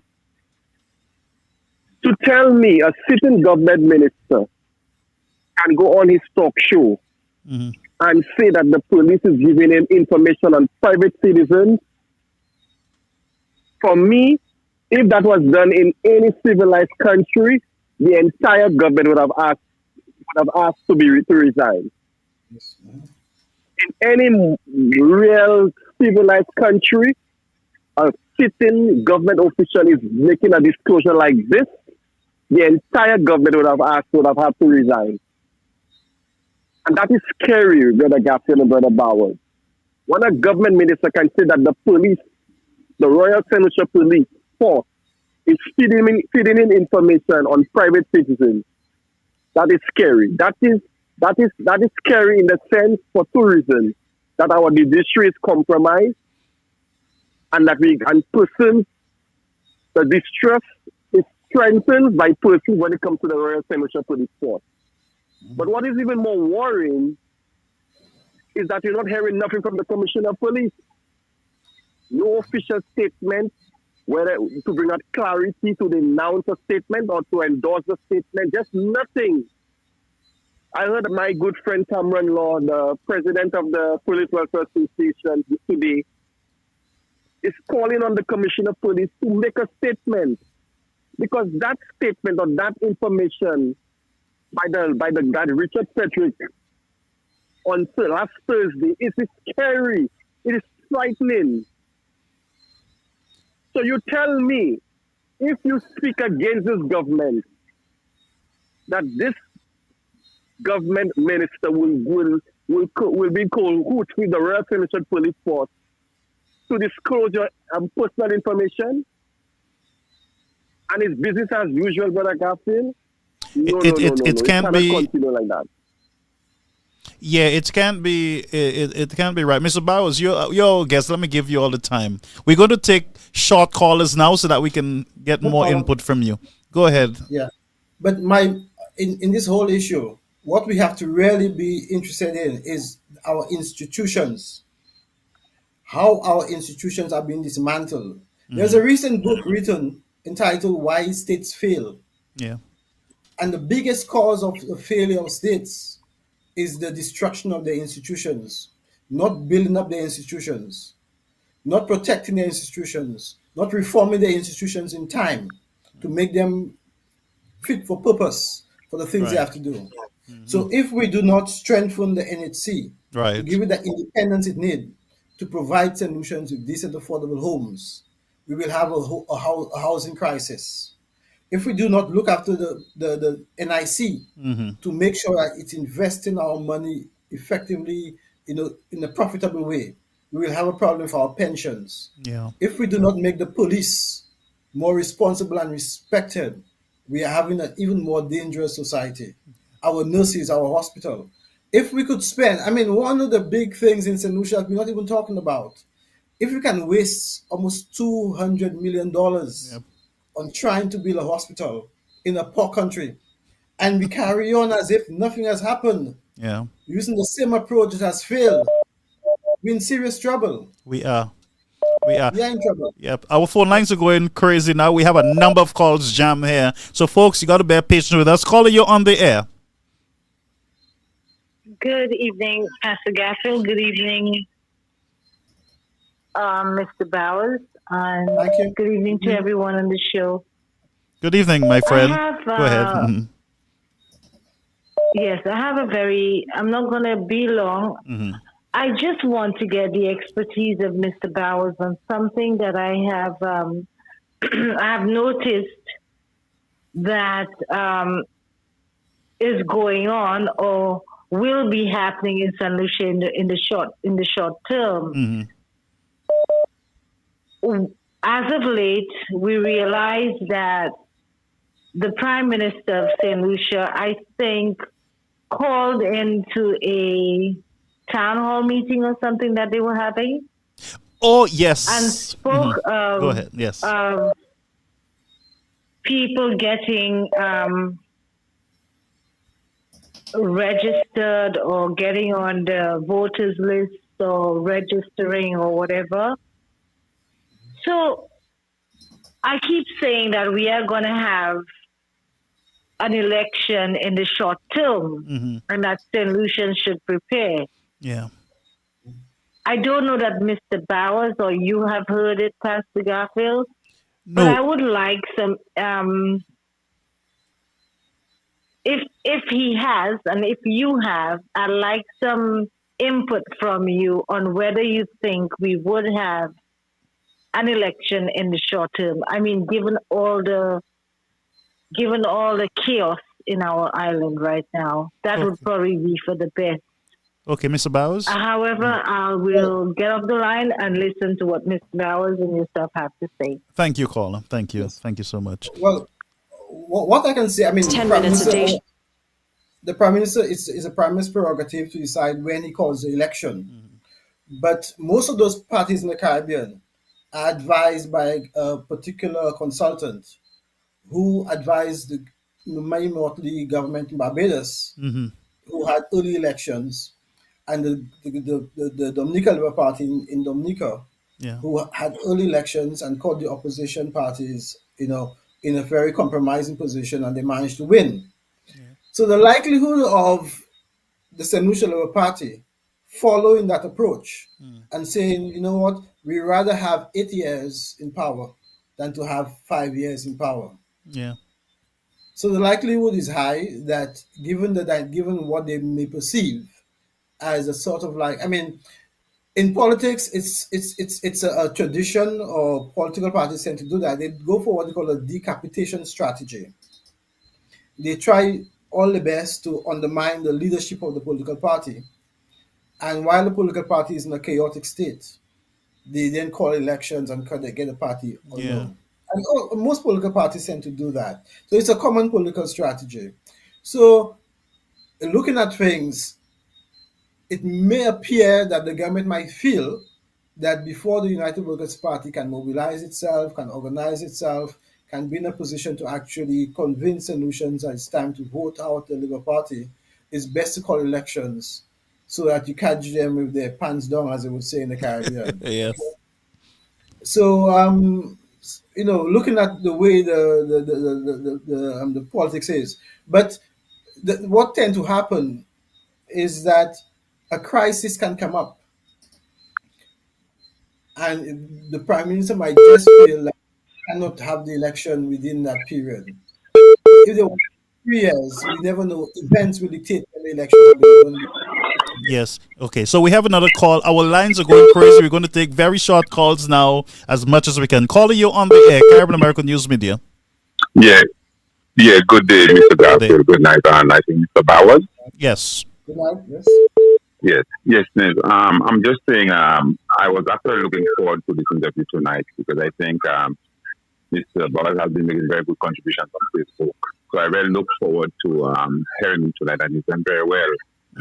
I mean, one of your callers came a little earlier, and you could actually person who asking her to free up the line. Yeah. She made very, very good contributions. Very good, yeah. And I have been following her for a while. But I think tonight is a very special night because guess. Yeah, we think it would be very courteous and very nice to just ask a question out of the line. Yes. But we're not actually writing her down. We read because we appreciate her comments she's been making in the past and even tonight. Right, and she understands. She's a very understanding person. Yes. I only hope she takes it in good strides and don't think that we actually write her down. No, she got it. She's fun. She's one of our favorite regular callers. Thank you yes. very much, sir. Thank you, sir. All right, so the calls are coming in like one after the other, so we're going to be taking them quickly. Very short calls. Caribbean American News Media caller, you're on the air. Yes, Garfield. I just want to say one thing. That thing concerning information from the police, that thing is scary, on the part of the police. Yes. Because the police always want information. They say it's like in case somebody kills somebody. When the public hear those things, do you think the public will want to give the police information? No. Come on now, that thing is scary. If the police think they get information from me, next thing they go and dodge it out and my life is in danger, they lie. Yeah, that thing is scary. And I think that the commissioner needs to investigate who are the police officers who dish out those information. Yeah. And they always said to us that they're investigating and it comes to nothing. There is none. Like the passport issue is still under investigations all now. So, but thank you, caller. Any statement on that, Mr. Bowers? It's interesting that the Prime Minister is saying he does not interfere in the police. Apparently, he has another minister who is interfering in the police. That's right. Perhaps he has delegated the task. Maybe he's the Prime Minister. Who knows? Who knows? We have a call. Caller, you on the air. Caribbean American News. You have 1 second. Go ahead. Sorry, tonight is rough. Yes. Good evening, Mr. Bowers. Good evening. Yeah, I have a question for you, sir. Yes, sir. Now, and it has to do with housing. Yeah. Now, being on the housing, were you on the housing board or the housing board? working for the actual ministry? I was on the housing board. I wasn't working for the ministry. Okay, just on the board. It's a All right, non-executive role. Yeah, you just overseeing the board. Yes. just overseeing. All right. Overseeing, Now that means you should have full understanding as to the day-to-day running of the board. Of the entity of the organization. Yes, it's based on Of the organization. That's what I'm saying. Yes. Yes. All right. The reason why I'm asking that, I want to get to basically understanding as to what direction the board really wanted to go in terms of building housing for less fortunate. Okay. The thing about boards, perhaps I'm spoiled or I come with a different attitude because I spent a lot of time in Canada and England. But when I was appointed to the board, I didn't see my role, I didn't see my appointment as being an appointment to simply rubber stamp things. Prior to the election, I looked at housing in St. Lucia, and there is almost an embarrassment that I see so many people living in substandard housing when I know that there are things that can be done to change that. I see so many communities just going to waste, and I know there are things that can be done to change that. So I told myself, although I'm a board member to look after the affairs, I wanted to see if I could influence the direction of housing in St. Lucia. Because the traditional approach is that effectively the housing corporation is a landlord and it does some small developing. But basically the whole of the housing corporation is just managing the CDCs. That's the big function, collecting the rent from the CDCs and doing some repairs. That is not viable. You will never get enough rent from the CDCs just to function or to redevelop the CDCs. And the strategy they currently have of developing land and selling is not viable because St. Lucia doesn't have sufficient land to keep developing and sell. So in order for them to really be, I thought I began thinking from the time I went in, what can I contribute to help the organization see itself in a different light, help it transition to a more strategic role in our society to be meaningful. But the minister would have no time for that. In fact, the minister didn't have a problem with that. What he wanted to do, I was seen as a barrier, or he didn't know me, so he felt I was someone he couldn't trust because he didn't know me. Okay. Wow. Okay, that's now, what I think. Now I want to ask another question before I go. Go ahead. So the final question, based on what you say in there, are you saying to us that basically most of our departments are not working in the interest of the people? Now that's a very interesting question, and I'll explain that.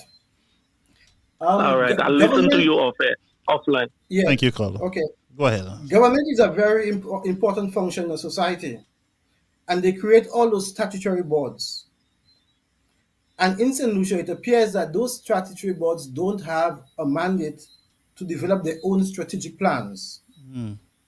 So organizations like the NHC, they feel that their mandate is simply to do what's in the law that asks them to manage a CDC. or sell land, but they're not asking themselves, how do we become an organization that will meet the housing needs of St. Lucia in 20 years' time? What are the things we have to do? How do we have to change? What laws we have to change to get amended? What Yep. recommendations we have to make to the minister? They just so most of those entities believe they can be static. So although the whole world has changed around us, the whole banking approach to mortgages and that sort of thing have changed around us. The NHC is still operating on an act that was implemented in 1964 or thereabout, in the 60s. Okay? And it's just about obeying the minister's directions. Wow. So gradually, a lot of those statutory boards are becoming what you call not fit for purpose, because the world has changed and they're not looking out to see what's really changing in the environment and how they can introduce new techniques, new methods, new regulations, and in a sense, a more entrepreneurial approach to serve the people of St. Lucia. So a lot of it now, the ministers are there. I mean, the Minister of Agriculture, a whole host of them. These organizations are not functioning in the best interest of solutions because they just pandering to ministers who may have very minute or very peripheral um, objectives. A constituent wants that. They have some voters over there that they want.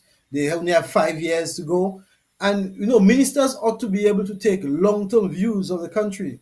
How will something change in 5 years' time, in 10 years' time, in 40 years' time? But And the ministers, yes? But let me ask you, do you have any clear idea of the present government's plans or plan for housing in the country? What I've heard is that they're going to build some condos, about 500. The minister wanted to build 500 condos. 500 condos? Yes. Now, that is so silly to some extent. It sounds like a lot. The housing challenge is about 15,000. 15,000? Yes, there are about 15,000 solutions who are living in inadequate housing. Whoa. Yep. Okay. And if you build 500 condos in 5 years, it doesn't solve the problem. It doesn't even touch the problem. So while we are focusing on selling prime waterfront land cheap and putting a price label on the CDC properties that was broken down about 1,000 per square. That's right. We need housing for at least 15,000 St. Lucians to take care of the housing. That's right, and that's not even taking into account the people who have just about good enough homes. Okay, there's a pressing need for 15,000 people to have decent homes in St. Lucia. And we are blocking main roadways, arteries in St. Lucia on a Friday to open a building. To me, that's the most shameful thing. Because if you take a look just behind Waterworks Road, Leslie Land, Riverside Road, just adjacent to it, just a little higher up, you have George Charles Boulevard. You have people living in the most deplorable conditions in St. Lucia in those areas, while the ministry is celebrating having a wonderful office. Tells you about priorities. Wow. And for me, the problem in housing is not the National Housing Corporation. It's the regulations to obtain loans and the way we haven't created new products that will help people who otherwise would not qualify for mortgage to get a decent home. Because a lot of St. Lucians are not qualified for a plywood mortgage, for a house for one plywood. Fathers too. That's right. So the other schemes that have been developed, other packages, that's where the ministry has to go, not on trying to build houses. It has to go in terms of repackaging, find different models that will enable people to buy houses based on their circumstances. Yeah. Okay, because your house is a mortgage for a house is 20, 40 years, and there are different ways of say having intergenerational mortgages, for example, or having shared ownership properties, or how they give developers special concessions to build, because there's a lot of risk in building homes. You have to decide to have the right site, the right material price, the right builders, the right tenants, and know where the market is going to be. Right now, the housing corporation carries all that risk when it builds homes and that sort of thing. And so that they, because of all the risk they carry, they tend to make mistakes, and that reduces the capacity to build more homes. So we have to have a broader discussion as to how we change the economics of housing in order to make it work for us. But somehow the government doesn't think policy. It thinks in terms of how it could meet the needs of some constituents or particular communities. And that's a problem. Because I don't like the idea of condos. I really don't like the idea of having people in those things. I look at the New York City housing alone. I've gone into many of those buildings. The maintenance is a major problem. You have crime. These places are crime infested. Police officers are being killed in those areas. We already have a shooting issue of crime issue in the country. And as you said, we got to sincerely take a look at housing in the country and put forward a bold plan to take care of it. This kind of celebration. And that's why I brought up the Fresh Start, the cancellation of those contracts because of some petty political games that ministers want to play. Mm-hmm. The minister has a loud voice. He has, "Can I help you?" every Friday night. No one questions what he says. Somebody said it's called "Can I Make For You?" and a lot of solutions would come to that conclusion. And he shouts very loud. Call your names. That's right. He says a story, and you don't necessarily get the most objective interpretation of what's really going on. So I know you mentioned the condos. All over, you had the problem with as the people's lifestyles changed in the 60s and 70s. Those family homes or condominiums got a bad reputation. Yeah. Because the institutions that were required to make them safe were not there. In the UK, in many cases, what happened is that they created what you call flexible housing markets, whereby people were buying, and when you bought a home, you were not just buying a home to live in. You had a vested interest in looking after it and your community because you wanted it to go up in value. Right. Because it became a way of trading and how people created wealth. And because of that British sense that if they buy a house, it will go up in value, they will just sell it and move on. Yeah. In a sense, it made people respect the neighborhood because people were conscious that by buying a flat, looking after it, or looking after the neighborhood, they could then sell it, get the capital gain, and go into a better community or have a better quality of life. So if you just leave it that it's a government freeness, the government put you in there, and you remove that sort of commercial value of it out of it, or the competition, or the market aspect of it, it degenerates. The other thing is about schooling. Yeah. How you have communities where you have good schools, good neighborhoods, good parks, good access to theaters or plays. It's how you build communities, not just putting up a block of flats or just a structure and put people in it.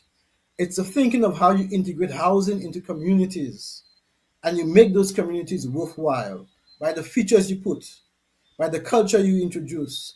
And it's sad that we don't have a Ministry of Community Development in St. Lucia as we used to have in the past. Yeah. Okay? Yeah. So most of those communities around Castries, they have no center or nothing. It's just like people are just living in a location. Sorry that we have your friend is calling back. Hey, my brother. Yeah, I have to call back. I realize. Go ahead. Yeah. Mr. Bowers. Yes. Listening to you, man, it's a breeze, and that's why I have to ask you more questions. No problem. That's fine. Thank you. You know, now listening to you talking about those condos, and you mentioned how in England, how they came up with a plan as to how to go about building homes so people can actually maintain those neighborhoods. Yes. Now, I want to ask you a question here. Again, you were on the board. Did you ever come across any pertinent plan as to the development of the city per se, or the entire of St. Lucia in the next 10 to 20 or 50 years? Because the reason why I'm asking you that question, and I will give you that, I have a problem with just throwing things there and there. It's like not knowing what down the line, and we might have to move things we build, you know. That is why I call back to ask you this question. If you can tell us a little bit about that. It's not just for me alone, you know. I want for St. Lucians to really understand what our housing department is really doing for us with our funds. Yes. I don't know about the Ministry of Thank you Housing. very much. Yeah. I cannot talk for the Ministry of Housing. I have no privy to their plans. But I don't think the Minister of Housing is known for his big plans. I think he's more known for his spontaneous, reactive. Somebody say he's a get her done kind of man. In fact, he told me that he doesn't have time for academic or serious thinking. Yeah, he just is a practical guy. No time for research. Okay, just get he's it not done. interested in research. Just get it done. So you could wake up one morning and decide to put a house somewhere. He's going to do that. Okay, he's not thinking about whether it's a flood zone or anything. No, he gets her done. And that sort of mindset is very dangerous. Yeah, especially with housing. Particularly housing. Housing is the biggest investment most people will ever make in their life. Yeah. And if you do not make that investment wisely, it could impoverish you. Yeah. Okay. And one of the things that really hurt me in St. Lucia, there's something called capital and in accounting, capital expenditure and expenses. When you invest, it grows, it gets you wealthier. When you spend as an expense, it's gone. So when you build a house unplanned, you spend $40,000-$50,000 on it, and that $40,000 you spent is just going to disappear over your lifetime. You're not going to get it by the time 10, 15 years, it's gone. Whereas if you build a house that is properly planned, you may spend $100,000 on it, but it will go up to $200,000, $300,000, $500,000. Whereas the amount you spend, the people are spending money on their homes that is just being served as expense. The rich people are putting money in their homes that's adding value to their homes. That's right. And so if you look at VG and Cap Estate, the people who build there have earned thousands of dollars, hundreds of thousands of dollars over the last 40 years. The people who built in Leslie Land, Masha, and these areas, they've actually lost money. Wow. They've lost money. They've become poorer. Okay? Why is that so? That because the government hasn't thought of protecting those people by designing those communities in ways that increase the market value of the properties. They're not thinking of those people. The politicians we have don't think about how to make you rich, how to improve your life. They believe in giving you a handout to vote for them. That's right. But not in terms of designing communities to make those people successful. And that's a policy bit that has just disappeared from St. Lucia. That's impoverishing those communities on the fringes of Castries. Yep. Maybe that's why they sold that land for nothing. Don't understand Yeah. Yes, yes. Yeah, yeah. But Because it's a short-termism. It's a knee-jerk reaction. I yeah, want to do something. I have kind of 5 years. I zombie-like want to thing. do Yeah. something. That's right. Yeah, Yes. but let me ask you before we go. Right, I know we've been here a while, No um, problem. uh, and I am very interested in this. If the elections Mhm. are called, let's say in December, Mhm. what is your prediction? Mhm. Well, if you call Seats that are election, vulnerable. Sorry, seats that are vulnerable and yes. seats that you believe If, will. first to begin, the people of St. Lucia Mm, gave the St. Lucia Labour Party a mandate for 5 years. yeah, If for some reason the Labour Party feels that it has too much time to deliver its mandate yeah, and decides to call elections in December, the St. Lucians will punish the government for that. They've wasted the St. Lucians. They've given them a 5-year term. mm, And for whatever reason, they're tired, they're bored, they haven't got anything else to do. run out of They call, ideas. they run out of ideas. They call elections in December. I think the St. Lucian public will punish the government for that. Let me ask you Wasting their time. The Viewfort seat, But, Viewfort Kenny Anthony's seat. mhm. What is your prediction there? I think, I mean, the sovereign seats have traditionally been SLP strongholds. Mhm. Now, we don't know how people have interpreted the gun violence, Mm. whether they blamed it on the politicians for not be doing enough, or whether they just see it as a unusual thing. Mhm. But the way I've looked at the seats, there are about 7 seats that are marginal in St. Lucia. Yeah. The margins are so small that they can go either way based on how good the campaign of the political party is. I think the United Workers' Party may have suffered badly because they were not as organized as they appeared to, as they thought they were. Yeah. They perhaps were not as prepared as they pretended they were.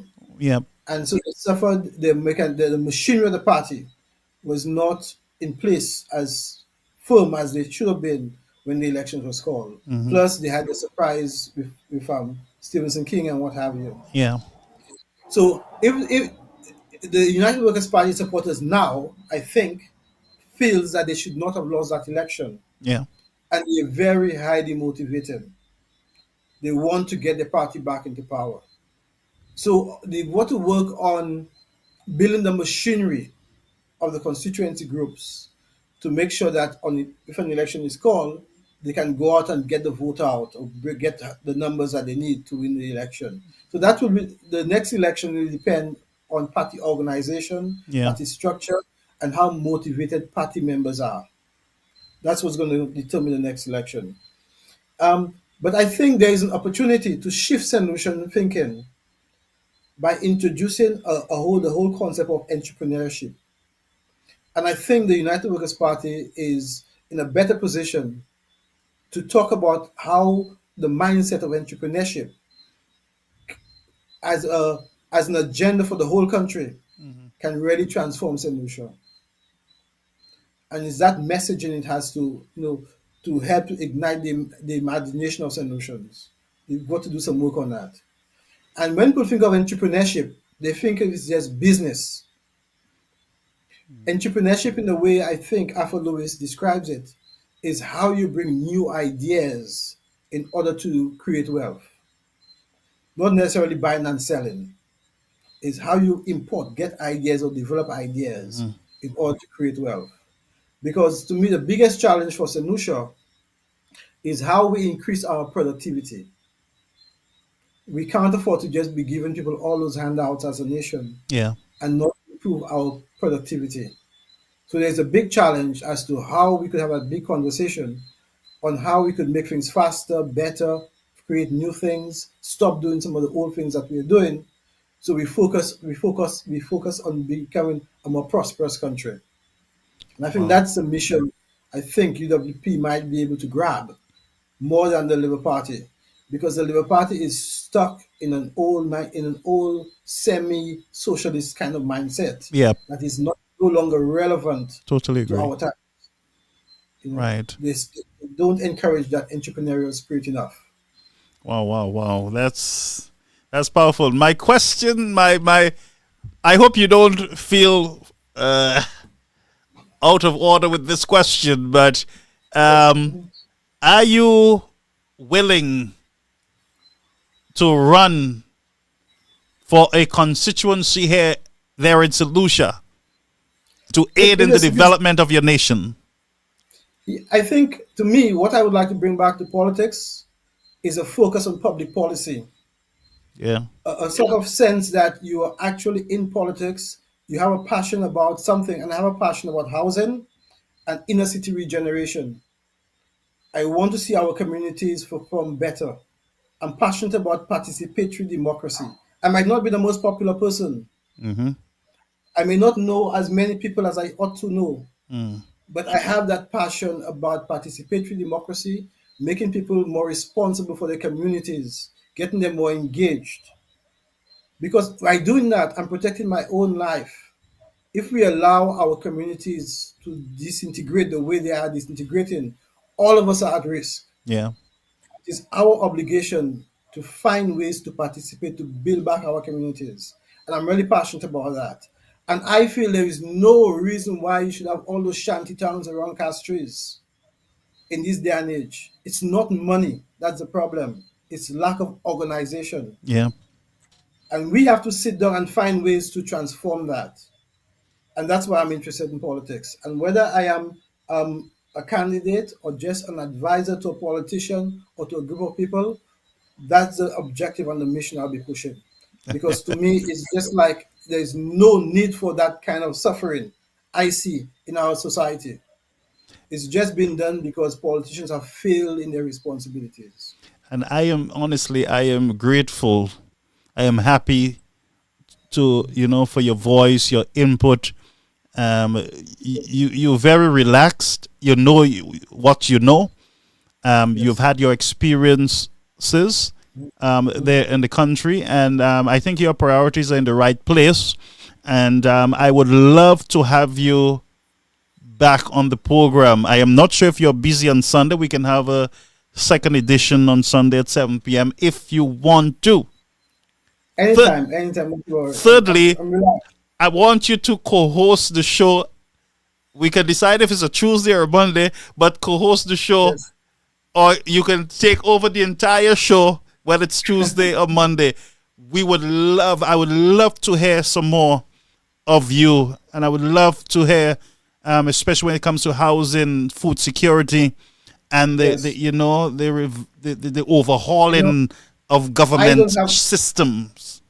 I don't have all the ideas, and I would like to just stimulate others to bring their ideas forward. So if you have a program where other people could see how they can help their communities and what they would like to do, and we can discuss it and get other people to hear about it, I would love to do that. Yes.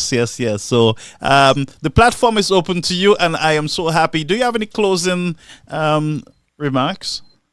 Well, I'm just so happy that you gave me the opportunity to discuss those issues with you.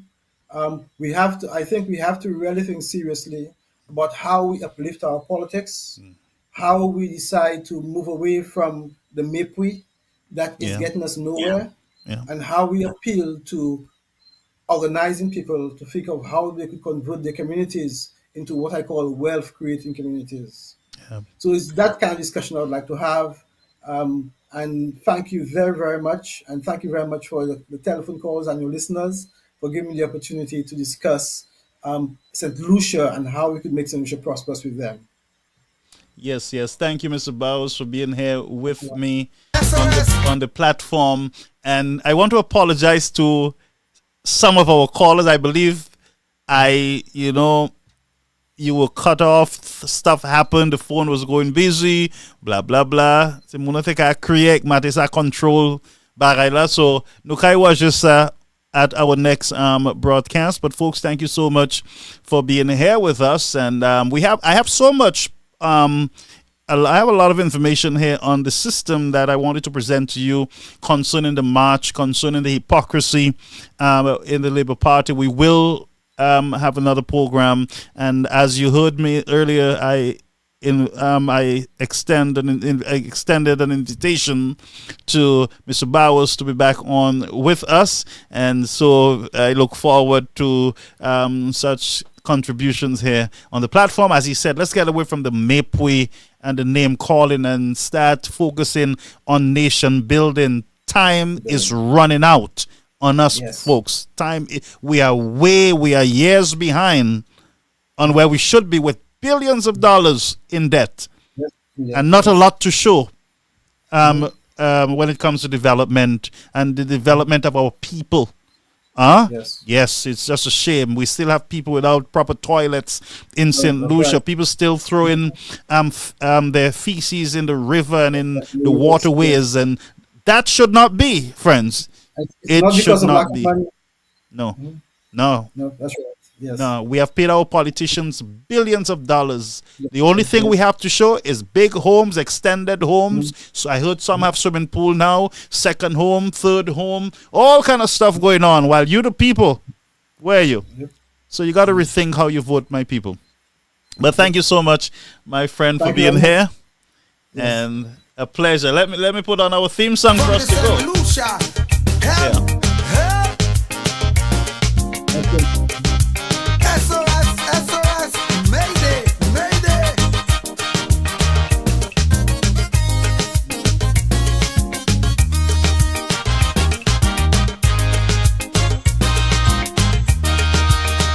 The St. Lucia, a luxury liner, sailing the Caribbean Sea, with a good old captain named Sir John Compton.